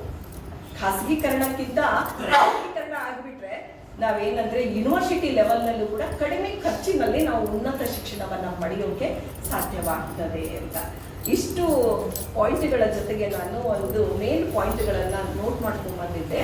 ಅದು ಏನಂತಂದ್ರೆ, ಒಂದು ನಿಮಿಷ, ಖಾಸಗೀಕರಣದಿಂದ ಏನು ಅನಾನುಕೂಲಗಳ ಆಗ್ತವೆ ಅನ್ನೋದನ್ನ ಒಂದು ಜಸ್ಟ್ ಪಾಯಿಂಟ್ಗಳನ್ನ ನಾನು ಯಾವುದು ಬಿಡಬಾರ್ದು ಅನ್ನೋ ಕಾರಣಕ್ಕೆ. ಇನ್ನೊಂದು, ಖಾಸಗೀಕರಣದಿಂದ ಏನು ಅನುಕೂಲಗಳು ಅದಾವೆ ಅಂತ ನೋಡೋಣ. ಅಂತ ಒಂದು ನೋಡ್ರಿ, ಶಾಲೆ ಕಾಲೇಜುಗಳ ಸಂಖ್ಯೆ ಹೆಚ್ಚಾಗಿ ಬಹಳಷ್ಟು ಜನರಿಗೆ ಕಲಿಯೋಕೆ ಅವಕಾಶ ಮಾಡಿಕೊಡ್ತದೆ. ಯಾವುದು? ಖಾಸಗೀಕರಣ. ಪೂರ್ತಿ ನಾವು ಸಂಘ ಸಂಸ್ಥೆಗಳು ಅವು ನಿರ್ವಹಿಸುವಂತ ಕೆಲಸಗಳು, ಸಮಾಜಮುಖಿಯಾಗಿ ಅವು ಮಾಡುವಂತ ಕೆಲಸಗಳನ್ನ ಎಲ್ಲನೂ ನಾವು ತೆಗೆದುಹಾಕಕ್ಕಾಗೋದಿಲ್ಲ. ಯಾಕೆಂದ್ರೆ ಕೆಲವಷ್ಟು ಸಂಘ ಸಂಸ್ಥೆಗಳು ಎಷ್ಟು ಎತ್ತರಕ್ಕೆ ಬೆಳೆದು ನಿಂತಾವೆ ಅಂತಂದ್ರೆ ಸುತ್ತಮುತ್ತ ಇರುವಂತ ಎಲ್ಲ ಏನಂದ್ರೆ ಮಕ್ಕಳಿಗೆ ಶಿಕ್ಷಣ ಕೊಡುವಲ್ಲಿ ಪ್ರಮುಖ ಪಾತ್ರವನ್ನ ವಹಿಸ್ತವೆ. ಇದರಲ್ಲಿ ಒಂದು ಎಕ್ಸಾಂಪಲ್ ನೋಡ್ರಿ, ನಮ್ಮ ಊರಿನಲ್ಲಿ ದೊಡ್ಡ ಅಪ್ಪರು ಮಹಿಳಾ ಕಾಲೇಜನ್ನ ಮಾಡಿದ್ದಕ್ಕ ಎಷ್ಟು ಜನ ಹೆಣ್ಮಕ್ಳು ನಿಶ್ಚಿಂತೆಯಿಂದ ಹೊರಗೆ ಬಂದು ಶಿಕ್ಷಣವನ್ನ ಪಡೆಯೋಕೆ ಸಾಧ್ಯ ಆಯಿತು. ಇವತ್ತು ಏನಂದ್ರೆ ಇಡೀ ನಮ್ಮ ಮಹಿಳಾ ವಿದ್ಯಾರ್ಥಿಗಳು, ಮಹಿಳಾ ಸ್ಟೂಡೆಂಟ್ಸ್ ಅವರ ಅಪ್ಪರಿಗೆ ಚಿರಋಣಿಯಾಗಿರ್ಬೇಕು. ಯಾಕಂದ್ರೆ ಇವತ್ತು ಪ್ರತಿ ಮನೆಯಲ್ಲಿ ಡಿಗ್ರಿ ಮಾಡಿದಂತ ಹುಡುಗಿಯರಲ್ಲ. ನಮ್ಮ ಕಾಲೇಜಿನಲ್ಲಿನೇ ಎಷ್ಟು ಉನ್ನತ ಹಂತದ ಶಿಕ್ಷಣವನ್ನ ಪಡೆದು ಸಾಧನೆ ಮಾಡಿರುವಂತ ಎಷ್ಟೋ ಜನ ಹುಡುಗಿಯರಲ್ಲ. ನಮ್ಗೆ ಎಷ್ಟು ಅಭಿಮಾನ ಅನಿಸುತ್ತೆ. ಅಂಥದ್ದೊಂದು ಕಾಂಟ್ರಿಬ್ಯೂಷನ್ ಸಂಘ ಸಂಸ್ಥೆಗಳು ಕೊಡ್ತಾ ಬಂದಿವೆ. ಅದಕ್ಕೆ ಶಾಲೆ ಸರ್ಕಾರ ಮಾಡದೇ ಇರುವಂತ ಕೆಲವಷ್ಟು ಕೆಲಸಗಳನ್ನ ಖಾಸಗಿ ವಲಯನೂ ಕೂಡ ಮಾಡಿದೆ. ಅದನ್ನ ನಾವು ಒಪ್ಕೋಬೇಕು. ಯಾಕಂದ್ರೆ ಸುಮಾರು 47% ಜನ ವಿದ್ಯಾರ್ಥಿಗಳು ಎಲ್ಲಿ ಖಾಸಗಿ ಸ್ಕೂಲ್ ಕಾಲೇಜುಗಳಲ್ಲಿ ಓದ್ತಾ ಇದ್ದಾರೆ. ಅವರಿಗೂ ಕೂಡ ಕಲಿಯೋಕೆ ಅವಕಾಶ ಮಾಡಿ ಕೊಟ್ಟಿವೆ ಸಂಸ್ಥೆಗಳು. ಜೊತೆಗೆ ನೋಡ್ರಿ, ಅಲ್ಲಿ ಸುಧಾರಿತ ಮೂಲ ಸೌಕರ್ಯಗಳನ್ನು ಕೂಡ ಒದಗಿಸಿಕೊಡ್ತಾರೆ. ಯಾಕೆ ನಾವು ಖಾಸಗಿ ಕಾಲೇಜ್ಗೆ ಹೋಗ್ತೀವಿ ಅಂತಂದ್ರೆ, ಯಾಕೆ ನಾವು ಸರ್ಕಾರಿ ಕಾಲೇಜ್ ಸ್ಕೂಲ್ಗಳಿಗೆ ಹೋಗೋದಿಲ್ಲ ಅಂತಂದ್ರೆ ಮೂಲ ಸೌಕರ್ಯಗಳ ಕೊರತೆ, ಅದು ಮೇನ್. ಸರ್ಕಾರ ಇದನ್ನು ಗಮನಿಸಬೇಕು. ಮೂಲ ಸೌಕರ್ಯಗಳನ್ನ ಒದಗಿಸಿಕೊಡ್ಬೇಕು. ಮೂಲ ಸೌಕರ್ಯಗಳು ಅಂದ್ರೆ ಅತ್ಯವಶ್ಯಕವಾಗಿ ಬೇಕು. ಅದು ಏನ್ ಬೇಕು? ಕಟ್ಟಡಗಳು ಬೇಕು, ಹೌದಾ? ಆಮೇಲೆ ಮಕ್ಕಳಿಗೆ ಕೂಡಕ್ಕೆ ಆಸನದ ವ್ಯವಸ್ಥೆ ಬೇಕು. ಆಮೇಲೆ ಮಕ್ಕಳಿಗೆ ಟೀಚರ್ಸ್ ಬೇಕು. ಎಷ್ಟೋ ಹಳ್ಳಿಗಳಲ್ಲಿ ಟೀಚರ್ಸ್ ಇದ್ದವ್ರಿಗೆಲ್ಲ ಗೊತ್ತಿರುತ್ತಾ, ಎಷ್ಟೋ ಹಳ್ಳಿಗಳಲ್ಲಿ ಒಬ್ಬನೇ ಟೀಚರು ಎಲ್ಲ ಕ್ಲಾಸ್ಗಳನ್ನ ಮ್ಯಾನೇಜ್ ಮಾಡ್ತಿರ್ತಾರೆ. ಆವಾಗ ಗುಣಮಟ್ಟದ ಶಿಕ್ಷಣವನ್ನ ಕೊಡಕ್ಕಾಗೋದಿಲ್ಲ, ಇಂಡಿವಿಜುವಲ್ ಕೇರ್ ತಗೊಳಕ್ಕೂ ಕೂಡ ಆಗ್ತಿರೋದಿಲ್ಲ ಅಂತ ಇದು ಒಂದು ಗಮನಿಸಬೇಕು. ಇನ್ನೊಂದು, ತಂತ್ರಜ್ಞಾನವನ್ನ ಬಳಕೆ ಮಾಡ್ತಾರೆ. ಯಾರು? ಖಾಸಗಿ ಸಂಘ ಸಂಸ್ಥೆಗಳಲ್ಲಿ ತಂತ್ರಜ್ಞಾನವನ್ನ ಬಳಕೆ ಮಾಡುವುದರ ಮೂಲಕ ವಿದ್ಯಾರ್ಥಿಗಳನ್ನ ಅಪ್ಡೇಟ್ ಮಾಡ್ತಾರೆ. ಹೊಸ ತಂತ್ರಜ್ಞಾನಗಳ ಬಳಕೆಯ ಮೂಲಕ ಶಿಕ್ಷಣದ ಕಲಿಕೆ ಸರಳವಾಗುತ್ತೆ ಮತ್ತು ಮನ ಮುಟ್ಟುತ್ತೆ. ಅದಕ್ಕೆ ಸರ್ಕಾರನು ಏನ್ ಮಾಡಬೇಕು ಅಂದ್ರೆ, ಇವಾಗಲೇ ಅದರದ್ದು ಸ್ಟೆಪ್ಗಳನ್ನ ಸರ್ಕಾರ ತಗೊಳ್ತಾ ಇದೆ. ಏನಂದ್ರೆ, ಕಂಪ್ಯೂಟರ್ಗಳ ಬಳಕೆಗಳನ್ನ ಸ್ಕೂಲ್ ಕಾಲೇಜುಗಳಲ್ಲಿ ಮಾಡೋದ್ರಿಂದ, ತಂತ್ರಜ್ಞಾನದ ಬಳಕೆ ಮಾಡೋದ್ರಿಂದ ಜಾಗತಿಕ ಮಟ್ಟದಲ್ಲಿ ನಡೆಯುವಂತಹ ವಿದ್ಯಮಾನಗಳೆಲ್ಲವನ್ನೂ ಕೂಡ ಮಕ್ಕಳು ಒಂದು ತರಗತಿಯಲ್ಲಿ ಒಂದು 4 ಗೋಡೆಗಳ ಮಧ್ಯ ಜಗತ್ತಿನ ವಿದ್ಯಮಾನಗಳನ್ನು ಕೂಡ ವಿಶ್ಲೇಷಣೆ ಮಾಡಬಹುದಾದಂತ ಒಂದು ತಂತ್ರಜ್ಞಾನದ ಬಳಕೆ ಬಂದಿದೆ. ಹಾಗೆ ನೋಡ್ರಿ, ಇನ್ನೊಂದು, ಪೋಷಕರಿಗೆ ಆಯ್ಕೆಗೆ ಸಾಕಷ್ಟು ಅವಕಾಶ ಅದಾವ ಖಾಸಗೀಕರಣದಿಂದ. ಯಾಕಂದ್ರೆ ಸಾಕಷ್ಟು ಸ್ಕೂಲುಗಳು ನಮ್ಮೂರಲ್ಲಿನೇ. ಪೋಷಕರಿಗೆ ಸಿಲೆಕ್ಷನ್ ಮಾಡ್ಕೊಳ್ಳೋಕೆ ಬಹಳಷ್ಟು ಆಪ್ಷನ್ಸ್. ಈ ಸ್ಕೂಲಿಗೆ ಹಚ್ಚಲ, ಇದು ಚಲೋ ಇದ್ದನೋ, ಕ್ವಾಲಿಟಿ ಇದು ಚಲೋ ಇದ್ದನೋ, ಗುಣಮಟ್ಟ ಇಲ್ಲಿ ಚಲೋ ಇದ್ದನೋ ಅಂತ ಆಯ್ಕೆ ಮಾಡ್ಕೊಳ್ಳೋಕೆ ಸಾಕಷ್ಟು ಅವಕಾಶ ಮಾಡಿಕೊಟ್ಟು ಮಕ್ಕಳು ಒಳ್ಳೆಯ ಶಿಕ್ಷಣವನ್ನ ಪಡೆಯೋಕೆ ಪೋಷಕರು ಕೂಡ ಏನಂದ್ರೆ ಒಳ್ಳೆಯ ಸ್ಕೂಲ್ಗಳನ್ನ ಆಯ್ಕೆ ಮಾಡ್ಕೊಳ್ಳೋಕೆ ಅವಕಾಶ ಮಾಡಿಕೊಡ್ತದೆ. ಯಾವುದು ಅಂದ್ರೆ ಖಾಸಗೀಕರಣಗೊಂಡಂತ ಈ ಶಿಕ್ಷಣ ಸಂಸ್ಥೆಗಳು ಅಂತ. ಅದರ ಜೊತೆಗೆ ನೋಡ್ರಿ, ಪಠ್ಯೇತರ ಚಟುವಟಿಕೆಗಳಿಗೆ ಅವಕಾಶ ಮಾಡಿಕೊಡ್ತಾರೆ.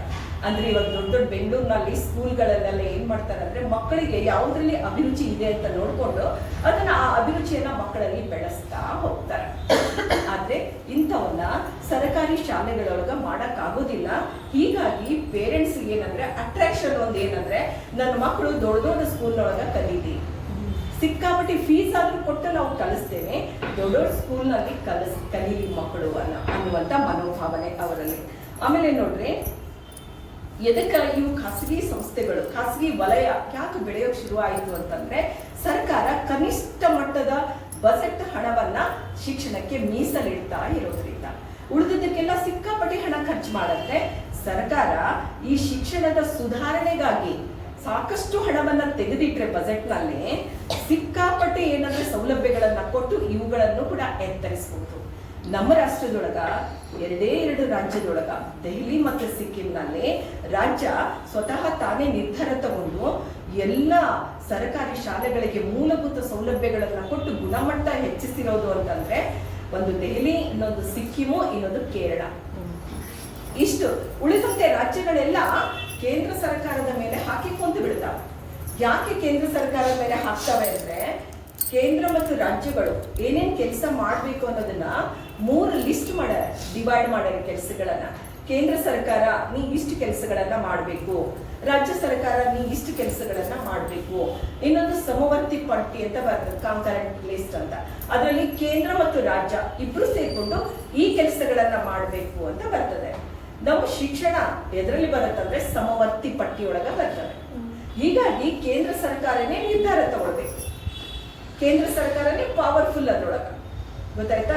ಅಂದ್ರೆ ಹೀಗಿದ್ದಾಗ ಕೇಂದ್ರ ಸರ್ಕಾರ ಶಿಕ್ಷಣಕ್ಕೆ ಸಂಬಂಧಿಸಿದಂತೆ ಏನೇ ಪಾಲಿಸಿ ಮಾಡಿದ್ರು ಸಹಿತ ಪಾಲಿಸಿ ಮಾಡಿದ್ರೆ ರಾಜ್ಯ ಸರ್ಕಾರ ಸುಮ್ಮನೆ ಇರ್ಬೇಕಾಗತ್ತೆ. ಅದಕ್ಕೆ ವಿರುದ್ಧವಾಗಿ ತಾನೊಂದು ಮಾಡಕ್ ಬರೋದಿಲ್ಲ. ಇದು ನಮ್ಮ ಭಾರತದ ಸಂವಿಧಾನದೊಳಗ ಸಂಯುಕ್ತ ಸರ್ಕಾರ ಪದ್ಧತಿಯ ವ್ಯವಸ್ಥೆಯೊಳಗೆ ಇರುವಂತದ್ದು. ಇದು ಈ ಸಮವರ್ತಿ ಪಟ್ಟಿಯಿಂದ ತೆಗಿಬೇಕು ಇದನ್ನ ಅಂತ ಹೇಳ್ತಾರೆ ಶಿಕ್ಷಣನ. ಕೇಂದ್ರ ಸರ್ಕಾರ ಏನ್ ಮಾಡುತ್ತೆ ಅದನ್ನೇ ಕೇಳ್ಬೇಕಲ್ಲ, ತೆಗಿಬೇಕು ಇದನ್ನ. ಸಮವರ್ತಿ ಪಟ್ಟಿಯಿಂದ ಇದನ್ನು ತೆಗೆದು ರಾಜ್ಯಕ್ಕೆ ಕೊಡಬೇಕು.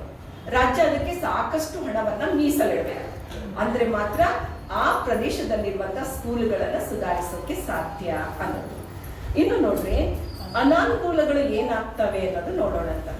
ಅನಾನುಕೂಲಗಳು ಏನಾಗ್ತವೆ ಅಂತ ನೋಡೋಣ. ಅಂದ್ರೆ ಖಾಸಗೀಕರಣದಿಂದ, ಅಂದ್ರೆ ಸರ್ಕಾರ ತನ್ನ ಜವಾಬ್ದಾರಿಯನ್ನ ತಪ್ಪಿಸ್ಕೊಂಡು ಅದನ್ನ ಖಾಸಗಿಯವರಿಗೆ ಕೊಡೋದ್ರಿಂದ ಏನು ಅನಾನುಕೂಲಗಳು ಆಗ್ತವೆ ಅಂತಂದ್ರೆ, ಸರ್ಕಾರಿ ಶಾಲೆಯಲ್ಲಿ ಕಲ್ತಂತ ಮಕ್ಕಳು ಖಾಸಗಿ ಶಾಲೆಯಲ್ಲಿ ಕಲ್ತಂತ ಮಕ್ಕಳು ಉದ್ಯೋಗದ ಸಂದರ್ಭದಲ್ಲಿ ಬಹಳ ಸಮಸ್ಯೆಗಳನ್ನ ಎದುರಿಸಬೇಕಾಗುತ್ತೆ. ಯಾಕಂದ್ರೆ ಇವತ್ತು ಇಂಗ್ಲಿಷು ಬೇಕು ನಿಜ, ಆದ್ರೆ ನಮ್ಮ ಮಾತೃಭಾಷೆಯಲ್ಲಿ ನಾವು ಕಲಿತಾಗ ನಮ್ಮಲ್ಲಿ ಉಂಟಾಗುವಂತ ವೈಚಾರಿಕ ಪ್ರಜ್ಞೆ, ಬೆಳೆದು ಬರುವಂತ ವೈಚಾರಿಕ ಪ್ರಜ್ಞೆ ಇಂಗ್ಲಿಷ್ ಮೀಡಿಯಂನಲ್ಲಿ ಕಲಿತಾಗ ಬರೋದಿಲ್ಲ ಅನ್ನೋದು. ಆದ್ರೆ ಜಾಗತಿಕ ಮಟ್ಟದಲ್ಲಿ ಇಂಗ್ಲಿಷ್ ಬೇಕಾಗಿರೋದ್ರಿಂದ ಸರ್ಕಾರ ಏನ್ ಮಾಡಬೇಕು, ನಮ್ಮ ಸರ್ಕಾರಿ ಶಾಲೆಗಳಲ್ಲೂ ಕೂಡ ಇಂಗ್ಲಿಷ್ಗೆ ಪ್ರಾಮುಖ್ಯತೆಯನ್ನ ಕೊಟ್ಟು ಅದನ್ನೂ ಕೂಡ ಮೀಡಿಯಂ ಆಗಿ ಕಲಿಸೋಕೆ ಶಾಲೆಗಳನ್ನ ಮಾಡಬೇಕು ಅಂತ. ಮೋಸ್ಟ್ಲಿ ಅದನ್ನು ಮಾಡಿರ್ಬೇಕು ಅಂತ ಅನ್ಕೊಂತೀನಿ. ಕೆಲವಷ್ಟು ಸ್ಕೂಲ್ಗಳಲ್ಲಿ ಮಾಡಿರ್ಬೋದು ಅಂತ ಕೇಳಿಪಟ್ಟೆ ನಾನಷ್ಟೇ. ಯಾಕಂದ್ರೆ ನಮ್ದು ಕಾಲೇಜ್ ಆಗಿರೋದ್ರಿಂದ ಪ್ರೈಮರಿ ಲೆವೆಲ್ ನಲ್ಲಿ ಏನೇನ್ ಸುಧಾರಣೆ ಬದಲಾವಣೆಗಳು ಆಗ್ತಿರ್ತಾವಂತ ಅಷ್ಟಾಗಿ ಗಮನಕ್ಕೆ ಬಂದಿರೋದು. ಇಂಗ್ಲಿಷ್ ಮೀಡಿಯಂ ನಲ್ಲಿ ಕಲಿಬಹುದು. ಇಂಥದ್ದೊಂದು ಸುಧಾರಣೆ ಅದೇ ಹೇಳಿದ್ನಲ್ರಿ. ಈಗ ಸರ್ವ ಶಿಕ್ಷಣ ಅಭಿಯಾನದ ಮೂಲಕ ಈಗ ಬಹಳಷ್ಟು ಸರ್ಕಾರಿ ಶಾಲೆಗಳನ್ನ ಅಪ್ಡೇಟ್ ಮಾಡಾಕತ್ತಾರೆ, ಸುಧಾರಣೆ ಮಾಡಾಕತ್ತಾರೆ ಅಂತ. ಹಾಗೆ ಇಡೀ ಜಗತ್ತಿಗೆ ಕಾಂಪೀಟ್ ಮಾಡ್ಬೇಕಂದ್ರೆ ಇಂಗ್ಲಿಷ್ ಬೇಕಾಗಿರೋದ್ರಿಂದ ಸರ್ಕಾರ ಏನ್ ಮಾಡ್ಬೇಕಂದ್ರೆ ಕೆಲವಷ್ಟು ಶಾಲೆಗಳಲ್ಲಿ ಇಂಗ್ಲಿಷ್ ಮೀಡಿಯಂ ನಲ್ಲಿ ಮಕ್ಕಳಿಗೆ ತರಬೇತಿ ಕೊಡುವಂತ ಕೆಲಸಗಳನ್ನು ಕೂಡ ಮಾಡ್ಬೇಕಾಗತ್ತೆ ಅಂತ. ಆಮೇಲೆ ಇಲ್ಲಿ ಅನಾನುಕೂಲಗಳು ಏನಾಗ್ತವೆ ಅಂತಂದ್ರೆ, ಸಿಕ್ಕಾಪಟ್ಟಿ ಫೀಸ್ಗಳನ್ನ ಕಲೆಕ್ಟ್ ಮಾಡ್ತಾರೆ. ವಾಣಿಜ್ಯೀಕರಣ ಆಗ್ಬಿಟ್ಟೈತಿ. ಇವತ್ತು ಏನಂದ್ರೆ ಪ್ರೈವೇಟ್ ಸ್ಕೂಲ್ ಕಾಲೇಜ್ಗಳಲ್ಲಿ ನಾವು ಎಷ್ಟೊಂದು ಫೀಗಳನ್ನ ತುಂಬ್ತೀವಿ ಅಂತಂದ್ರೆ, ಡೊನೇಷನ್ ಇಲ್ದೇನೆ ಅದು ನಮ್ಮನ್ನ ಸ್ಕೂಲ್ನಲ್ಲಿ ಅಡ್ಮಿಷನ್ ತಗೊಳ್ಳೋದೇ ಇಲ್ಲ. ಮೊನ್ನೆ ಒಂದು ಫೀಸ್ ತುಂಬದೇ ಇರೋದ್ರಿಂದ, ಒಂದು ಪ್ರೈವೇಟ್ ಕಾಲೇಜ್ನಲ್ಲಿ ಫೀಸ್ ತುಂಬದೇ ಇರೋದ್ರಿಂದ, ಎಲ್ಲಿ ಅಂತ ನಾನು ಓದಿದ್ದಷ್ಟೇ ತುಂಬದೇ ಇರೋದ್ರಿಂದ ಆಕೆಗೆ ಎಕ್ಸಾಮಿಗೆ ಬರೆಯಕ್ ಕೊಡದೇ ಇರೋದ್ರಿಂದ ಆ ಹುಡುಗಿ ಸುಸೈಡ್ ಮಾಡ್ಕೊಂಡು. ಜವಾಬ್ದಾರಿ ಯಾರು? ಆದ್ರೆ ಸರ್ಕಾರ ಖಾಸಗೀಕರಣಕ್ಕೆ ಒಪ್ಪಿಸಿ ಸುಮ್ಮನೆ ಕುಂತು ಬಿಟ್ಟಾರೆ. ಮ್ಯಾನೇಜ್ಮೆಂಟ್ ಕರೆಕ್ಟ್ ಆಗಿ ಮಾಡ್ತಾ ಇಲ್ಲ. ಈ ಖಾಸಗಿ ಸಂಸ್ಥೆಗಳು ಯಾವ ರೀತಿ ಕೆಲಸ ಮಾಡ್ತಾ ಇವೆ, ಅವುಗಳಿಗಾಗಿ ಕೆಲವಷ್ಟು ಕಾನೂನುಗಳನ್ನ ನಿಯಮಗಳನ್ನ ಮಾಡಿ ಅವುಗಳನ್ನ ಮೇಲಿಂದ ಮೇಲೆ ತಪಾಸಣೆ ಮಾಡುವಂತ ಕೆಲಸವನ್ನ ಮಾಡ್ತಾ ಇಲ್ಲ ಅಂತ. ಅದಕ್ಕೆ ಅದು ಒಂದು ಸಮಸ್ಯೆ. ಅದ್ರ ಜೊತೆಗೆ ಸರ್ಕಾರದ ಸರಿಯಾದ ಮೇಲ್ವಿಚಾರಣೆ ನಿಯಂತ್ರಣ ಇಲ್ಲದೆ ಇರೋದ್ರಿಂದ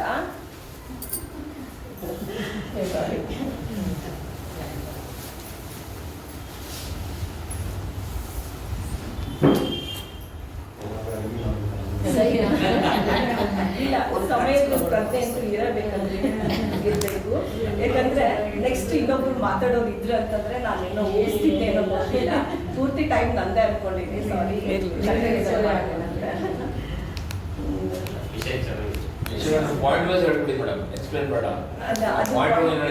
ಪಾಯಿಂಟ್ ಅನುಕೂಲ ಅನಾನುಕೂಲಗಳು ಅಂದ್ರೆ ಕೇಳಕ್ ಮಸ್ತ್ ಐತಿ. ವಿಚಾರ ಎಲ್ಲ ಆ ಕಡೆ ಹೋಗ್ಬಿಡುತ್ತಲ್ಲಿ ಹೋರಾಟಕ್ಕೆ ಹೋಗ್ಬೇಕಂತೆ. ಇಲ್ಲಿ ಸ್ವಲ್ಪ ಕನ್ಫ್ಯೂಸನ್ ಬಂದ್ಬಿಡ್ತೀನಿ. ಈಗ ಈ ಖಾಸಗೀಕರಣದ ಬಗ್ಗೆ ಮತ್ತೆ ಇದೇನಂದ್ರೆ ಶಿಕ್ಷಣ ವ್ಯವಸ್ಥೆಯ ಬಗ್ಗೆ ಕನ್ಕ್ಲೂಷನ್ ಪಾಯಿಂಟ್ ನಲ್ಲಿ ನಾನು ಏನ್ ಹೇಳ್ತೀನಿ ಅಂತಂದ್ರೆ, ಖಾಸಗೀಕರಣ ಅದರಿಂದ ಪ್ರಯೋಜನನೂ ಇದೆ. ಶಿಕ್ಷಣ ಸಂಸ್ಥೆಗಳು ಸಮಾಜಕ್ಕೆ ಕಾಂಟ್ರಿಬ್ಯೂಷನ್ ಕೊಡ್ತಾ ಇವೆ, ಅದನ್ನು ಒಪ್ಕೋಬಹುದು. ಜೊತೆಗೆ ಸರ್ಕಾರ ಏನ್ ಮಾಡ್ಬೇಕು ಅಂತಂದ್ರೆ ಏನಂದ್ರೆ ಕ್ವಾಲಿಟಿ ಸುಧಾರಣೆ ಕಡೆಗೆ ಗಮನ ಕೊಟ್ಟು ಜಾಸ್ತಿ ಬಜೆಟ್ ತೆಗೆದಿಟ್ರೆ ಮಾತ್ರ ನಾವೇನಂದ್ರೆ ಖಾಸಗಿ ಸ್ಕೂಲ್ಗಳ ಜೊತೆಗೆ ಕಾಂಪೀಟ್ ಮಾಡಕ್ಕೆ ಸಾಧ್ಯ ಆಗುತ್ತೆ. ಎಲ್ಲಕ್ಕಿಂತ ಹೆಚ್ಚಾಗಿ ಸರ್ಕಾರ ಈ ಸಂಘ ಸಂಸ್ಥೆಗಳು ನಡೆಸುತ್ತಿರುವಂತಹ ಎಲ್ಲ ಪ್ರೈವೇಟ್ ಸ್ಕೂಲ್ ಕಾಲೇಜಸ್ಗಳ ಮೇಲೆ ಮೇಲ್ವಿಚಾರಣೆಯನ್ನು ಮಾಡುವುದರ ಮೂಲಕ ನಿಗದಿಪಡಿಸಿದ ಫೀಸನ್ನು ಕಲೆಕ್ಟ್ ಮಾಡುವುದರ ಮೂಲಕ ಸಾಮಾನ್ಯ ಬಡವರು ಕೂಡ ಚಲೋ ಸ್ಕೂಲ್ನಲ್ಲಿ ಕಲಿಯೋಕ್ಕೆ ಅವಕಾಶ ಸಿಗ್ತದೆ. ಇವಾಗ ಕಡ್ಡಾಯ ಶಿಕ್ಷಣದ ಹಕ್ಕಿನ ಕಾಯ್ದೆಯಡಿ ಏನು ಮಾಡ್ಯಾರ ಅಂತಂದರೆ ಕೆಲವಷ್ಟು ದೊಡ್ಡ ಸ್ಕೂಲು ಕಾಲೇಜಸ್ನಲ್ಲಿ ಕೆಲವಷ್ಟು ಸೀಟ್ಗಳೆಲ್ಲ ರಿಸರ್ವೇಷನ್ ಇಟ್ಟು ಅವರಿಗೆ ಕೊಡಕ್ಕೆ ಮಾಡ್ಯಾರ ಅಂದರೆ ಪ್ರೈವೇಟ್ನಲ್ಲಿ. ಸೊ ಇಷ್ಟು ಇನ್ನೊಂದು ಸ್ವಲ್ಪ ಪಾಯಿಂಟ್ಗಳು ಇದ್ವು, ಆದರೆ ಅವು ಕೂಡ ಎಕ್ಸ್ಪ್ಲನೇಷನ್ ಅದಕ್ಕೆ ಮತ್ತೆ ಅವಕ್ಕೂ ಪಾಯಿಂಟ್ ನಾನು ಎಕ್ಸ್ಪ್ಲೇನ್ ಮಾಡಬೇಕಾಗುತ್ತೆ. ಸರಿ, ಇದು ಒಂದು ಹೇಳ್ತೇನೆ ನಾನು. ಶಿಕ್ಷಣದ ಖಾಸಗೀಕರಣ, ಒಬ್ರು ಇವರು ರಘುರಾಮನ್ ಅಂತ ಒಂದು JNU ಯೂನಿವರ್ಸಿಟಿಯೊಳಗ ಡೀನ್ ಅವರೊಂದು ಅಭಿಪ್ರಾಯ ಹೇಳ್ತಾರ, ಶಿಕ್ಷಣದ ಖಾಸಗೀಕರಣವು ಸರ್ಕಾರ ತನ್ನ ಜವಾಬ್ದಾರಿಯಿಂದ ಜಾರಿಕೊಳ್ಳುವುದಕ್ಕೆ ಅನುಸರಿಸುತ್ತಿದೆ, ಇದು ಉದ್ದೇಶಪೂರ್ವಕವಾಗಿ ಅಂತ ಒಂದು ಶಬ್ದ ಬಳಸ್ತಾರೆ ಅವರು. ಅಂದ್ರೆ JNUನಲ್ಲಿ ಮಕ್ಕಳಿಗೆ ಎಷ್ಟು ರಾಷ್ಟ್ರ ಪ್ರಜ್ಞೆಯ ಬಗ್ಗೆ ಕಲಿಸ್ಕೊಡ್ತಾರೆ ಅಂತಂದ್ರೆ, ಹೊರಗೆ ಕೆಲವೊಂದ್ಸರಿ ಎಷ್ಟು ಅಪಪ್ರಚಾರ ನಡೆಯುತ್ತೆ ಇದರ ಬಗ್ಗೆ ಅಂತಂದ್ರೆ, ಅಲ್ಲಿನೂ ಕೋಮು ಗಲಭೆಗಳು ನಡೀತಾವೆ, ಅಲ್ಲಿನೂ ಕೂಡ ಭಯೋತ್ಪಾದಕ ಕೃತ್ಯಗಳು ನಡೀತಾವೆ ಅಂತ ಪುರುಷೋತ್ತಮ ಬಿಳಿಮಲೆ ಅನ್ನೋರು ಅದ್ರ ಬಗ್ಗೆ ಬಹಳ ಚಂದ ಪುಸ್ತಕಗಳನ್ನ ಬರ್ತಾರೆ. ಸೊ ಅವನ್ನೆಲ್ಲ ಪಾಯಿಂಟ್ಗಳನ್ನು ನಾನು ಬರ್ಕೊಂಡು ಬಂದಿದ್ದೆ. RBIದ ದಾಖಲೆಗಳು, ಅಖಿಲ ಭಾರತದ ಸಮೀಕ್ಷೆಗಳು ಇವೆಲ್ಲ ಏನು ಹೇಳ್ತಾವೆ ಅಂದರೆ ಸರ್ಕಾರ ಜವಾಬ್ದಾರಿ ತಗೋಬೇಕು ಅನ್ನೋದನ್ನ ಅಷ್ಟೇ ಹೇಳ್ತಾರೆ. ನಾವೂ ಅರ್ಥ ಮಾಡಿಕೊಂಡು ತಿಳ್ಕೊಳ್ಳೋದೇನು ಅಂತಂದರೆ, ಸರ್ಕಾರ ಶಿಕ್ಷಣಕ್ಕೆ ಸಂಬಂಧಿಸಿದಂತೆ ಹಣವನ್ನು ಜಾಸ್ತಿ ಮೀಸಲಿಟ್ಟು ಬಜೆಟ್ನಲ್ಲಿ ಸರ್ಕಾರಿ ಶಾಲೆಗಳನ್ನು ಪುನರುತ್ಥಾನಗೊಳಿಸಬೇಕು. ಎಷ್ಟೋ ಕನ್ನಡ ಶಾಲೆಗಳನ್ನು ಬಂದ್ ಮಾಡ್ತಾರಲ್ಲ, ಅದಕ್ಕಿಂತ ಶಿಕ್ಷಣ ಶಾಲೆಗೆ ಕನ್ನಡ ಶಾಲೆಗೆ ಮಕ್ಕಳು ಜಾಸ್ತಿ ಪ್ರವೇಶ ಪಡುವಂತೆ ಒಂದು ಅಟ್ರಾಕ್ಷನ್, ಒಂದು ಅನುಕೂಲ, ಒಂದು ವ್ಯವಸ್ಥೆ ಸರ್ಕಾರ ಮಾಡಿಕೊಡುವುದರ ಮೂಲಕ ಖಾಸಗೀಕರಣದಿಂದ ನಾವು ತಪ್ಪಿಸ್ಕೊಳ್ಬಹುದು ಅನ್ನುವಂಥ ಒಂದು ಮಾತು. ಇಷ್ಟೊತ್ತಿನವರೆಗೂ ನಾನು ಮಾತಾಡೋಕ್ಕೆ ಅವಕಾಶ ಮಾಡಿಕೊಟ್ಟಂಥ ತಮ್ಮೆಲ್ಲರಿಗೂ ಕೂಡ ನಾನು ಪೂರ್ವಕ ಧನ್ಯವಾದಗಳನ್ನು. ವಚನದಲ್ಲಿ ಬರ್ತೈತಿ, ಕೊಟ್ಟರೆ ಬಾಳು ಇಟ್ಟರೆ ಸಾವು, ಕೊಡದ ಮನಸ್ಸು ಕಲ್ಲು ಅಂತ ಹೇಳಿ. ಆಗಿನ ಕಾಲದಲ್ಲಿ ಕೊಡುವ ಮನಸ್ಸೇ ಜೀವಂತ ಆತ್ಮ ಅಂತ ಹೇಳಿ ತಿಳ್ಕೊಂಡಿತ್ತು. ಆದರೆ ಇಂದಿನ ಪ್ರಸ್ತುತ ಸಮಾಜದಲ್ಲಿ ಶಿಕ್ಷಣ ಇದು ದಾನವಾಗಿರದೆ ಅದು ಖಾಸಗೀಕರಣ ಆಗಿದೆ ಅಂತ ಹೇಳಿ ಈ ಒಂದು ವಿಷಯವನ್ನು ನಮ್ಮ ಅಕ್ಕನ ಬಳಗದ ಶರಣೆ ಹಾಗೂ ನಿವೃತ್ತ ಪ್ರಾಧ್ಯಾಪಕರು ಆಗಿರುವಂತಹ ಶರಣೆ ಜಯಶ್ರೀ ಶೆಟ್ಟರ್ ಅವರು ಒಂದು ಸಂಶೋಧನೆ ಮಾಡಿದಂಗನ ಐತಿ. ಆ ಲೇಖನ ಅಧ್ಯಯನ ಮಾಡಿ ನಮ್ಮ ಸವಿವರವಾಗಿ ಹೇಳಿದ್ದಕ್ಕೆ ಅವರಿಗೆ ಶರಣಾರ್ಥಿಗಳು. ಈಗ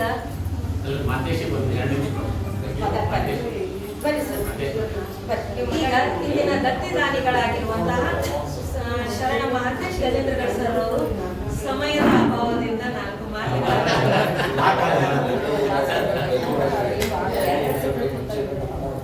ಎಲ್ಲ ಶರಣ ತಾಯಿ ತಂದೆಯರಿಗೆ ಮನೆ ಮಾಡಿದ್ರು. ಈಗ ಅಧ್ಯಕ್ಷರಿಗೆ ಹಾಗೂ ಕನ್ನಡ ಸಾಹಿತ್ಯ ಪರಿಷತ್ ಅಧ್ಯಕ್ಷರು ಅವರು ಅಕ್ಕನಮಳ ಅಧ್ಯಕ್ಷರಿಗೆ ಶರಣರು, ಅದರಂತೆ ಎಲ್ಲ ತಾಯಂದರಿಗೆ ಮನೆ ಮಾಡಿದ್ರು. ಈಗ 2 ಉಪನ್ಯಾಸ ಒಂದು ಮಳೆ ಬಂದು ನಿಂತಂಗಾಯ್ತು. ಒಂದು ವಿನಂತಿ ಏನಂದ್ರೆ, ನೀವೇನು ಮಾತಾಡಿರಿ ಅದನ್ನ ಇನ್ನೂ ನಿಮ್ಗೆ ಏನು ಅನಿಸ್ಬೇಕಾಗುತ್ತೆ ಆಗಿತ್ತು, ಇನ್ನೂ ಹೇಳ್ಬೇಕಾಗಿತ್ತು. ಅದನ್ನ ಸ್ವಲ್ಪ ಬರೆದು ಕೊಟ್ರೆ ಪುಸ್ತಕ ಪ್ರಕಟಣೆ ಮಾಡ್ತಾರೆ, ದಯವಿಟ್ಟು ಅದನ್ನ ಬರೆದು ಕೊಡ್ರಿ. ಅದು ಒಂದು.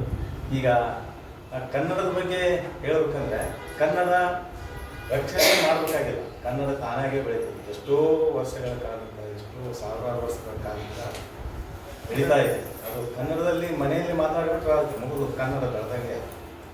ಈಗ ನಮ್ಮ ಇದರಲ್ಲಿ ನಮ್ಮ ಉತ್ತರ ಕರ್ನಾಟಕದಲ್ಲಿ ಹೆಚ್ಚಿನ ಹುಚ್ಚು ಪ್ರೀತಿ ಕನ್ನಡಕ್ಕೆ, ಕಲೆ, ಸಾಹಿತ್ಯ, ಸಂಸ್ಕೃತಿ ಎಲ್ಲ ಇಲ್ಲಿಂದಲೇ ನಮಗೆ ಕೊಡುಗೆ. ಹೆಚ್ಚು ಕಡಿಮೆ ಎಲ್ಲ ಕೊಡುಗೆ ನಮ್ಮ ಉತ್ತರ ಕರ್ನಾಟಕದಿಂದ. ನಮ್ಮಲ್ಲಿ ಎಷ್ಟು ನಾವು ಜಾಗೃತರಾಗಿದ್ವಿ ಅಂದರೆ, ನಾನು ಬಿಸ್ನೆಸ್ ಮಾಡುವಾಗ, ನಾನು ವ್ಯಾಪಾರ ಮಾಡುವಾಗ ಕನಿಷ್ಠ ಒಂದು 30 ಜನ ತಮಿಳಿಯನ್ಸ್ ಬರ್ತಿದ್ರು ನನ್ನ ಅಂಗಡಿಗೆ. ಅವ್ರು ತಮಿಳು ಮಾತಾಡಿದ್ರೆ ನಾನು ಕನ್ನಡದಾಗ ಹೇಳ್ತಿದ್ದೆ. ಎಷ್ಟು ಸಲ ಮಾಡಿದ್ರು ಕನ್ನಡದಾಗ ಹೇಳ್ತಿದ್ದೆ. ಅವರು ನನ್ಗಿಂತ ಚೆನ್ನಾಗಿ ಕನ್ನಡ ಮಾತಾಡೋದು. ಅದಕ್ಕೆ ಅವರು ಒಂದಿಬ್ಬರು ಸನ್ಮಾನ ಮಾಡಿದೆ ನಾನು ಕನ್ನಡ ಇದು ನವೆಂಬರ್ 1ಕ್ಕೆ. ಅಷ್ಟೊಂದು ಚೆನ್ನಾಗಿ ಮಾತಾಡಿದ್ರು. ಅದಕ್ಕೆ ತಮಿಳ್ನಾಡಿಗೆ ಹೋದ್ರೆ ಒಬ್ಬರು ಕನ್ನಡ ಮಾತಾಡೋಂಗಿಲ್ಲ, ಕನ್ನಡ ಬೋರ್ಡೇ ಇಲ್ಲ, ಇಂಗ್ಲೀಷ್ ಬೋರ್ಡ್ ಇಲ್ಲ, ಬರೀ ತಮಿಳ್ ಬೋರ್ಡ್. ಹಾಗೆ ನಾವು ನಮ್ಮ ನಾವು ಬೆಳೆಸೋದು. ಆಮೇಲೆ ನಮಗೇನೋ ಒಂದು ದೊಡ್ಡ ಗೌರವ, ಇಂಗ್ಲೀಷ್ ಮಾತಾಡ್ಬಿಟ್ರೆ ಒಂದು ದೊಡ್ಡ ಗೌರವ ಸಿಗುತ್ತೆ ಅನ್ನೋ ಒಂದು ಉತ್ಸವ ಕಲ್ಪನೆಯಿಂದ ನಾವು ಮಕ್ಕಳನ್ನ ಇಂಗ್ಲೀಷ್ ಶಾಲೆಗೆ ಕಲಿಸ್ತೀವಿ. ಅವರು ಇಂಗ್ಲೀಷು ಬರೋದಿಲ್ಲ, ಕನ್ನಡನೂ ಬರೋದಿಲ್ಲ ನಮ್ಮ ಮಕ್ಕಳಿಗೆ. ಇಂಥ ಪರಿಸ್ಥಿತಿ ಈಗೈತಿ. ಈಗ ಎಷ್ಟು ಹುಚ್ಚಿದೆ ಅಂದರೆ ಇನ್ನೊಂದು ಮಾತು ಹೇಳ್ಬಿಡ್ತೀನಿ. ಸಿಂದಿಗೆಯಲ್ಲಿ ಬಗಲಿ ಅಂತ ಹೇಳಿ ಅವರು ಕುವೆಂಪು ಲಿಂಗೈಕ್ಯರೇ ಆದಾಗ ಅಲ್ಲಿಗೆ ಹೋಗಿ 1 ವಾರ 15 ದಿವಸ ಇದ್ದು ಅಲ್ಲಿ ಅವರ ಅಂತ್ಯಕ್ರಿಯೆ ಮುಗಿಸಿ ಅವರು ಒಂದು ದಿವಸದಲ್ಲಿದ್ದು ಅವರ ಒಂದು ಭಸ್ಮವನ್ನು ಸುಟ್ಟ ಭಸ್ಮವನ್ನು ಇಲ್ಲಿ ತಂದು ಜಗಲಿ ಮ್ಯಾಗ ಇಟ್ಟು ಸಿಂದಿಗೆ ಒಳಗೆ ಬಗಲಿ ಅಂತಿದ್ದಾರೆ ಅವ್ರ ಮನೆಗೆ ಇನ್ನೂ ಇದೆ. ಅವರು ಜಗಲಿ ಮೇಲಿಟ್ಟು ಇನ್ನೂವರೆಗೂ ಪೂಜೆ ಮಾಡ್ತಾರೆ. ಎಷ್ಟು ನಮಗೆ ಕನ್ನಡದ ಹುಚ್ಚು, ಕನ್ನಡ ಕವಿಗಳ ಸಾಹಿತ್ಯಕ್ಕೆ ಎಲ್ಲ ಎಷ್ಟು ಹುಚ್ಚಿದೆ ಅಂದರೆ ಅಷ್ಟೊಂದು ಅಭಿಮಾನ ನಮ್ಮ ಉತ್ತರ ಕರ್ನಾಟಕದ ಮಂದಿಗೆ ಈಗ ನಮ್ಮ ಒಂದು ಸಂದರ್ಭದಲ್ಲಿ ಹೇಳಿದಷ್ಟೇ. ಇದು ಒಂದು ಆನಂತರ ನಮ್ಮ ಕನ್ನಡಕ್ಕಾಗಿ ಎಲ್ಲರೂ ರಕ್ಷಣೆ ಬೇಕಾಗೇ ಇಲ್ಲ, ಕನ್ನಡ ತಾನ ಬೆಳೀತೈತಿ ಒಂದು. ಇನ್ನೊಂದು ಸ್ವಲ್ಪ ವಿಷಯಾಂತರ ಮಾತಾಡ್ತೀನಿ, ಒಂದೇ ನಿಮಿಷ. ಅದು ಏನಂದರೆ ಈ ಮರ್ಯಾದೆ ಹತ್ಯೆ ಆಗಿದೆ, ಅದನ್ನು ನಮ್ಮೂರಾಗ ಯಾರೂ ಸ್ಪಂದನೆ ಮಾಡಲಿಲ್ಲ, ಅಷ್ಟು ಮಾಡಲಿಲ್ಲ. ಯಾಕೆ ಹೇಳ್ತೀನಿ ಅಂದರೆ ನಾವು ಬಸವಾದಿ ಶರಣರು, ನಾವು ಜಾತಿ ಮತ ಭೇದ ಅದೇನಿಲ್ಲ. ಅನ್ಯ ಜಾತಿ ಒಂದು ಹುಡುಗ ಮದುವೆ ಆಗಲಿ ಅಂತೇಳಿ ತಂದೆನೇ ಕೊಲೆ ಮಾಡ್ದ. ಇಂಥ ಒಂದು ಘೋರ ಅಪರಾಧ ಆಗಬಾರ್ದು. ಅದಕ್ಕೆ ಇದು ಯಾವಾಗ ಹೆಂಗಾಗುತ್ತೆ ಅಂತ ಗೊತ್ತಿಲ್ಲ. ಹಂಗೆ ಬಸವಣ್ಣವರು ಒಂದು ಕಾರ್ನಾಡ ಬರೋದು ನಮ್ಮ ಒಂದು ಸಂದರ್ಭದಾಗ ಬಸವಣ್ಣವ್ರು ಹೇಳ್ತಾರೆ, ಒಂದು ದಿವಸ ವರ್ಣಾಶ್ರಮ ಧರ್ಮ ಜಾತಿ ಪದ್ಧತಿ ಎಲ್ಲ ಅಳೆದು ಪ್ರತಿಯೊಬ್ಬನ ಮನುಷ್ಯ ಭಕ್ತ ಇದು ಮಾತ್ರ ತಪ್ಪಿಲ್ಲ. ಆದರೆ ಈ ಯುಗ ಮಾಡಲಿಕ್ಕೆ ನಾವಿನ್ನೂ ಭಾಳ ದೂರ ಭಾಳ ದುಡಿಬೇಕು. ನಿಮಗೆ ಗೊತ್ತದ ಶಂಕರಾಚಾರ್ಯ ಅಂತ ದಾರ್ಶನಿಕ ಕೂಡ ಸಂಸಾರ ಅಂದರೆ ಮಾಯಿ, ಧರ್ಮ ಸತ್ಯಂ ಜಗನ್ಮಿತ್ಯ ಅಂದರು. ಅದೇ ವೇಳೆಗೆ ಮನಸ್ಸು ಎತ್ತಿಲ್ಲ. ದ್ವಿಜ ಮೀರು ಶೂದ್ರ ಕೀಳು ಅಂದ್ರೆ ಅಷ್ಟರ ತೃಪ್ತಿ ಇಲ್ಲ ಅವರಿಗೆ. ವೇದಾಧ್ಯಯನ ಮಾಡುವಂಥ ಶೂದ್ರನ ಕಿವಿಯೊಳಗೆ ಕರಗಿದ ಸೀಸಾ ಸುರಿತಕ್ಕದ್ದು, ಅವನ ನಾಲಿಗೆನ ಸೀಳು ಹಾಕ್ತಕ್ಕದ್ದು. ಅಂದ್ರೆ ಅವ ಎಂದೆಂದಿಗೂ ತೊತ್ತಿನ ತುತ್ತಾಗಿ ಉಳಿಯೋ ಹಂಗೆ ವ್ಯವಸ್ಥೆ ಮಾಡ್ತಕ್ಕದ್ದು. ಸಂಪ್ರದಾಯದ ಆಚಾರ್ಯ ಇಂಥ ಮಾತನಾಡ್ತಾರಂದಾಗ ಸಂಪ್ರದಾಯದಾಗ ಎಂಥ ಹಿಂಸಾರವ, ಎಂಥ ಕ್ರೌರ್ಯ ಅಡಿಗಿರಬಾರ್ದು.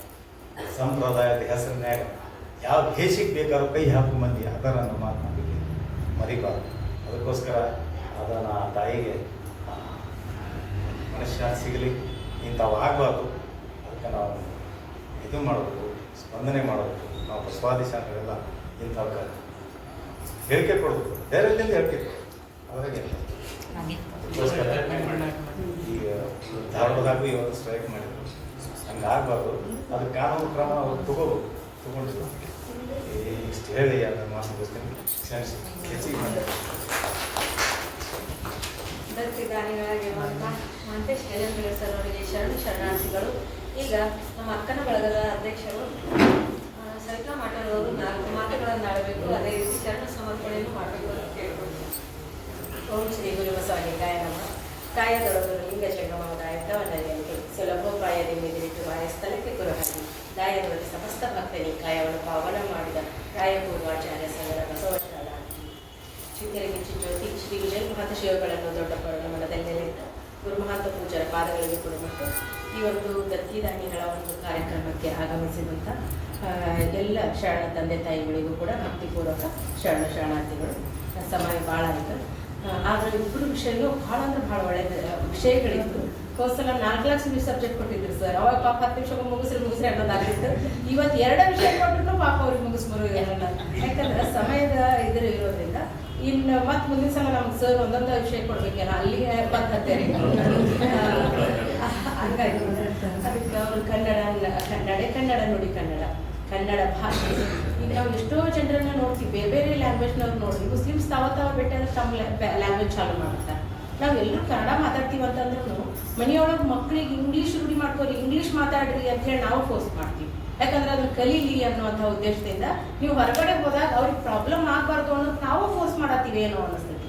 ಮತ್ತು ದೊಡ್ಡ ಊರೊಳಗೆ ಅವರೇ ಕನ್ನಡವನ್ನ ಬೆಂಗಳೂರಿನಾಗ ಬಾಯ್ ಎತ್ತಿದ್ರೆ ಇಂಗ್ಲೀಷ್ ಮಾತಾಡ್ತಾರೆ. ಈಗ ಹೈ ಎಜುಕೇಟೆಡ್ ಅನ್ನೋರನ್ನ ನಮ್ಮ ಕನ್ನಡ ಕೆಡ್ಸಕತ್ತಾರ ಏನೋ ಅಂತ ಸರ್ ಹೇಳಿದ್ರು. ಉತ್ತರ ಕರ್ನಾಟಕದಲ್ಲಿ ನಿಜವಾಗ್ಲೂ ಉತ್ತರ ಕರ್ನಾಟಕದಲ್ಲಿ ಉಳ್ಕೊಂಡಷ್ಟು ಕನ್ನಡ ಭಾಷೆ ದಕ್ಷಿಣ ಕರ್ನಾಟಕದಲ್ಲಿ ಉಳ್ಕೊಂಡಿಲ್ಲ ಅಂತ ಹೇಳಿ. ಅಲ್ಲಿ ನಾವು ಕೊಡಗು ಕಡೆ ಹೋದ್ರೆ ತುಳು ಮಾತಾಡ್ತಾರ, ಬೇರೆ ಬೇರೆ ಕಡೆ ಹೋಗ್ಬೇಕು, ಎಲ್ಲ ಕಡೆನೂ ನಮ್ಮ ಕನ್ನಡನ ಆ ಕಡೆ ಒಂದು ಸ್ವಲ್ಪ ಅವರು ಅರ್ಧಕ್ಕಿಂತ ಹೆಚ್ಚು ನೀವು ಇಂಗ್ಲೀಷ್ನಾಗ ಅಲ್ಲಿ ಬೆಂಗಳೂರು ಕಡೆ ಹೋಗಿ ನೀವು ಒಂದು ಏನಾರ ಒಂದು ರೂಟ್ ಕೇಳಿದ್ರು ಎಲ್ಲೋ ಒಂದೆರಡು ಕನ್ನಡ ಓಡಿರ್ತಾವ ಅವರು. ಹಿಂಗಾಗಿ ನಮ್ಮ ಕನ್ನಡವನ್ನು ಉಳಿಸಕತ್ತವರು ಉತ್ತರ ಕರ್ನಾಟಕದವ್ರು ಅಂತ ಹೇಳಿ ನಾವು ಹೆಮ್ಮೆಯಿಂದ ಹೇಳ್ಕೋಬಹುದು. ಹೀಗಾಗಿ ಮತ್ತು ಕನ್ನಡ ಭಾಷೆ ಎಲ್ಲ ಕವಿಗಳ ಭಾಷೆಯಲ್ಲಿ ಅವ್ರು ಬಹಳಷ್ಟು ಸಮಯ ಕೊಟ್ಟದ್ರೊಳಗೆ ಸಂಕ್ಷಿಪ್ತವಾಗಿ ಬಹಳ ಸುಂದರವಾಗಿ ಹೇಳ್ಕೊಂಡ್ರು. 450ನೇ ಶತಮಾನದಿಂದ ನಮ್ಮ ಕನ್ನಡ ಒಂದು ಲಿಪಿ ಅನ್ನುವಂಥದ್ದು ಪ್ರಾರಂಭ ಆಗಿದ್ದು ಅಂತ ಹೇಳಿ. ನಮ್ಮ ಭಾರತದಲ್ಲಿ ಸಂಸ್ಕೃತ ಅತ್ಯಂತ ಪ್ರಾಚೀನ ಭಾಷೆ, ಅದನ್ನು ಬಿಟ್ಟರೆ ತಮಿಳು ಬಿಟ್ಟರೆ ನಮ್ಮ ಕನ್ನಡ ಭಾಷೆ ನಮ್ಮ ಅತ್ಯಂತ ಪ್ರಾಚೀನವಾದಂತಹ ಭಾಷೆ ಅಂತ ಹೇಳಿ ನಾವು ಹೆಮ್ಮೆಯಿಂದ ಹೇಳ್ಕೊತೀವಿ. ಶಾಸ್ತ್ರೀಯ ಸ್ಥಾನಮಾನ ಸಿಕ್ಕಂತಹ ಒಂದು ಭಾಷೆ, ಅದ್ಭುತವಾದಂತಹ ಸುಂದರವಾಗಿ ಬರೆಯೋದಕ್ಕೆ ಬರುವಂತಹ ಓದೋದಕ್ಕೆ ಬರುವಂತಹ ಗದ್ಯ ಪದ್ಯ ಅಂದ್ರೆ ಎರಡೂ ಕೂಡ ನಾವು ಕೃತ್ಯ ಅಂತ ಹೇಳ್ತಾನೆ ಅಲ್ಲಿ ಮುದ್ದನ್ನ ಹೇಳುವಂಥದ್ದು. ನಮ್ಮ ಪದ್ಯ ಅಥವಾ ಗದ್ಯ ಹೆಂಗೈತಿ ಅನ್ನುವಂಥದ್ರ ಬಗ್ಗೆ ಎಲ್ಲ ಕವಿಗಳ ಬಾಯಲ್ಲಿ ಬಹಳ ಸುಂದರವಾಗಿ ಸುಲಲಿತವಾಗಿ ಬಂದಂತಹ ಒಂದು ಭಾಷೆ. ಕುವೆಂಪು ಅವರು ಒಂದೇ ಹೇಳೋದು, ಅವ್ರು ಹೇಳಿದ್ರು ಕನ್ನಡಕ್ಕಾಗಿ ಕೊರಳೆತ್ತು ಅಲ್ಲಿ ಏನಾಗ್ತೈತಿ ಅಂತ ಹೇಳಂದ್ರೆ ಪಾಂಚಜನ್ಯ ಮೂಡ್ತೈತಿ ಅನ್ನುವಂಥದ್ದನ್ನ ಅಲ್ಲಿ ಹೇಳ್ತಾರೆ. ಹಾಗಾಗಿ ಕನ್ನಡ ಭಾಷೆ ಬಗ್ಗೆ ಬಹಳ ಸುಂದರವಾದಂತಹ ಮಾತುಗಳನ್ನು ಹೇಳ್ಕೊಂಡ್ರು. ಅದೇ ರೀತಿ ಅಕ್ಕ ಅಂತೂ ಯಾಕಂದ್ರೆ ಲೆಕ್ಚರರು ಅದಕ್ಕೆ ತಕ್ಕಂಗೆನೆ ಮಾತಾಡಿದ್ರು ವಿಷಯವನ್ನ. ಯಾಕಂದ್ರೆ ಒಂದು ಸಬ್ಜೆಕ್ಟ್ ಕೊಟ್ರೆ ಅದನ್ನ ಹೆಂಗೆ ನಾವು ಪ್ರಬಂಧದ ರೀತಿಯಲ್ಲಿ ನಾವು ಹೆಂಗೆ ಪ್ರಾರಂಭ ಮಾಡಬೇಕು, ಅದರ ಒಂದು ಗುಡ್ ಆರ್ ಬ್ಯಾಡ್ ಮೆರಿಟ್ಸ್ ಅಂದ್ರೆ ಮೆರಿಟ್ಸ್ ಅಂಡ್ ಡಿಮೆರಿಟ್ಸ್ ಏನು ಹೇಳ್ಕೊಂತೀವಿ, ಅದರಿಂದ ಏನು ಪ್ರಯೋಜನಗಳು ಎಲ್ಲವನ್ನ ಅವ್ರಿಗೆ ನಾವು ನಿಜವಾಗ್ಲೂ ಕನಿಷ್ಠ ಅಂದ್ರೆ ಒಂದು ತಾಸು ಅವರಿಗೆ ಟೈಮ್ ಕೊಡಬೇಕಾಗಿತ್ತು. ಬಹಳ ವಿಷಯವನ್ನ ಸುಂದರವಾಗಿ ಹೇಳ್ಕೊಂಡ್ರು. ಮೊನ್ನೆ ನಮ್ಮ ಹತ್ರ ಒಬ್ರು ಅಂದ್ರೆ ಎಷ್ಟೋ ಜನ ಹಳ್ಳಿ ಜನರನ್ನ ನಾವು ನೋಡ್ತೀವಿ ಅಂತ ಹೇಳಿದಾಗ ಅವ್ರು ಏನ್ ಮಾಡಕತ್ತಾರ ಅಂತಂದ್ರೆ ನಾವು ಪಟ್ಟಂತಹ ಕಷ್ಟ ನಮ್ಮ ಮಕ್ಳಿಗೆ ಬೇಡ್ರಿ, ನಾವು ಹೊಲ್ದಾಗ ದುಡ್ದು ಸತ್ತೀವಿ. ಯಾಕಂದ್ರೆ ನಾವು ವರ್ಷ ಪೂರ್ತಿ ದುಡಿದ್ರು 1 ಲಕ್ಷ 2 ಲಕ್ಷ ತೆಗಿಯಾಕ ನಾವು ಒದ್ದಾಡ್ತೀವಿ. ಮಕ್ಳಿಗೆ ತಿಂಗಳಿಗೆ 1 ಲಕ್ಷ ರೂಪಾಯಿ ದುಡಿತಾರಲ್ಲ, ಹೊಲ ಮಾರಿ ತಮ್ಮ ಮಕ್ಕಳು ಕಲಿಸುವಂತಹ ಸ್ಥಿತಿಗೆ ಇದ್ದಾರೆ. ನಮ್ಮಂಗ ಕಷ್ಟ ನಮ್ಮ ಮಕ್ಳಿಗೆ ಬೇಡ. ನಮ್ಮ ಮನೆ ಹತ್ರ ಕಟಿಂಗ್ ಶಾಪ್ನ ಹೋದಾನ ಎಲ್ಲ ಒಟ್ಟು ಈಗ ಹೆಂಗಾಗ್ಬಿಟ್ಟ ಒಂದು ದೊಡ್ಡ ದೊಡ್ಡ ಸ್ಕೂಲಿಗೆ ಕಳ್ಸೋದು ಪ್ರತಿಷ್ಠೆ ಅಂತಲ್ಲ, ಅಲ್ಲಿ ನಮ್ಮ ಮಕ್ಕಳು ಶಾಣ್ಯರಾಗ್ತಾರ, ಅಲ್ಲಿದ್ದವ್ರು ಎಲ್ಲರೂ ಟಾಪ್ ಆಗ್ತಾರ ಅನ್ನುವಂತ ಮನೋಭಾವನೆ. ಅಲ್ಲಿ ಏನಾಗ್ತೈತಿ ಮನೆಯೊಳಗೆ ಹೇಳುವಂತ ಒಂದು ಅದಕ್ಕೆ ಅವ್ರು ಹೇಳ್ತಾರೆ ಫಸ್ಟ್ ಅಂದ್ರೆ ಅವ್ರಿಗೆ ಮನೆಯೊಳಗೆ ತಂದೆ ತಾಯಿಗೆ ಇಂಗ್ಲಿಷ್ ನಾಲೆಜ್ ಇರೋದಿಲ್ಲ. ಅವ್ರಿಗೆ ಏನ್ ಮಾಡಿದ್ರು SR ಅಂದ್ಬಿಟ್ಟು ಸಾಕು ಖುಷಿ ಆಗ್ಬಿಡ್ತಾರೆ ಈಗ ತಂದೆ ತಾಯಿಗಳು ಆ ಲೆವೆಲ್ಗೆ ಇದಾಗ್ಬಿಟ್ಟಾರ. ಬ್ಯಾಡ್ರಿ ನಾವು ಎಷ್ಟು ಕಷ್ಟಪಟ್ಟಿವಿ ನಿಂತ್ಕೊಂಡು ನಾವು ಮುಂಜಾನೆ ಸಂಜೆ ಮಾಡ ಕೆಲಸ ಮಾಡ್ತೀವಿ, ನಮ್ಮ ಮಕ್ಕಳ ಆ ಸ್ಥಿತಿ ಬೇಡ ಅಂತ ಹೇಳಿ ತಂದೆ ತಾಯಿ ಹೊಟ್ಟಿ ಕಟ್ಟಿ ಮಕ್ಕಳನ್ನ ಕಲ್ಸಾಕತ್ತ. ಅದ್ರ ನೋವು ಈಗ ಮಕ್ಳಿಗೆ ಗೊತ್ತಾಗಲ್ಲ. ಯಾಕಂದ್ರೆ ನಾವು ಪಡುವಂತ ಕಷ್ಟ ಈಗ ದೊಡ್ಡವ್ರು ಕಲ್ಸೋದು ಬೇರೆ, ಮಿಡಲ್ ಕ್ಲಾಸ್ನವರು ತಮ್ಮ ಕಷ್ಟ ಮಕ್ಕಳಿಗೆ ಅರ್ಥನ ಆಗೋದು. ಅವ್ರಿಗೂ ನಾವು ಡ್ರೈ ಫ್ರೂಟ್ಸ್ ಇಟ್ಕೊಂಡು ನಿಂದ್ರತೀವಿ, ಎಲ್ಲ ಹಣ್ಣು ಹಾಲು ಹಿಡ್ಕೊಂಡು ನಿಂದ್ರತೀವಿ. ಹಿಂಗಾಗಿ ಏನಾಗ್ತೈತಿ ನನ್ನ ತಂದೆ ತಾಯಿ ಇಷ್ಟು ಕಷ್ಟಪಟ್ಟು ನನ್ನನ್ನ ತಮ್ಮ ಲೆವೆಲ್ನ ನಮ್ಮ ಮಕ್ಕಳು ನಮ್ಮ ರಾಜಾರಾಣಿನೇ ಆ ಲೆವೆಲ್ ನಾವು ಹಿಂಗೆ ಬೆಳೆಸಾಕತ್ತಿಲ್ಲ ಅಂತ ನಮ್ಮ ಕಷ್ಟಗಳು ಅವ್ರಿಗೆ ಅರ್ಥನೇ ಆಗ್ತಾ ಇಲ್ಲ ಅಂತ ಹೇಳಿ ಎಷ್ಟೋ ಸಾಲ ಸೂಲ ಮಾಡಿ ಮಕ್ಕಳನ್ನ ಕಲಿಸ್ತವ್ರು ಮಕ್ಕಳಿಗೆ ಮುಂದೆ ಒಳ್ಳೆ ರೀತಿ ಬೆಳ್ಕೊಂಡು ಹೋದ್ರು ಅವ್ರು ಅದನ್ನ ಸಾಲ ತುಂಬುವಂಗಾದ್ರೂ ಆಗ್ಬೇಕು. ಸಾಲ ತುಂಬುವಂಗೂ ಆಗದೆ ಇದ್ದಂತಹ ಬಂಧನಗಳು ಅದಾವ. ಹಂಗಾಗಿ ನಾವು ಎಲ್ಲರೂ ಮಂಗಳೂರಿಗೆ ಹೋಗ್ತೀವಿ ಅಂತಂದ್ರೆ ನಾವು ಮಂಗಳೂರಿಗೆ ಹೆಂಗ ಆಗತ್ತೈತಿ. ಅದಕ್ಕಾಗಿ ಒಂದಿಷ್ಟು ಆಡಂಬರದ ಬೆಂಡ್ ಹತ್ತಲಾರ್ದೇನೆ ಒಂದು ಪರಿಶ್ರಮನೂ ಬೇಕು ಅನ್ನುವಂಥದ್ದನ್ನ ಬಹಳ ಸುಂದರವಾಗಿ ಇಬ್ರು ಹೇಳಿದ್ರು. ಅದಕ್ಕಾಗಿ ನಮ್ಗೆ ಆ ಒಂದು ಅವಕಾಶವನ್ನು ಕೊಟ್ಟಂತ ಒಂದು ಕಂಬೈನ್ಸ್ ಮತ್ತು ಎಲ್ಲ ಕನ್ನಡ ಸಾಹಿತ್ಯ ಪರಿಷತ್ತಿನ ಎಲ್ಲ ಸದಸ್ಯರಿಗೂ ಮತ್ತು ಎಲ್ಲ ನನ್ನ ಕನ್ನಡ ತಾಯಿಯರಿಗೂ ಕೂಡ ಭಕ್ತಿಪೂರ್ವಕ ಶರಣಾರ್ಥಿಗಳು. ತಂದೆ ನೀನು, ತಾಯಿ ನೀನು, ಬಂಧು ನೀನು, ಬಳಗ ನೀನು, ಜೊತೆಗೆ ನೀನಲ್ಲದೆ ಮತ್ತಾರು ಇಲ್ಲವೇ ಮಹೇಶ್ವರನಿಗೆ ಜಯವಾಗಲಿ. ಶರಣ ಸತಿ ಲಿಂಗಪತಿ ಹರ ಹರ ನಮಃ.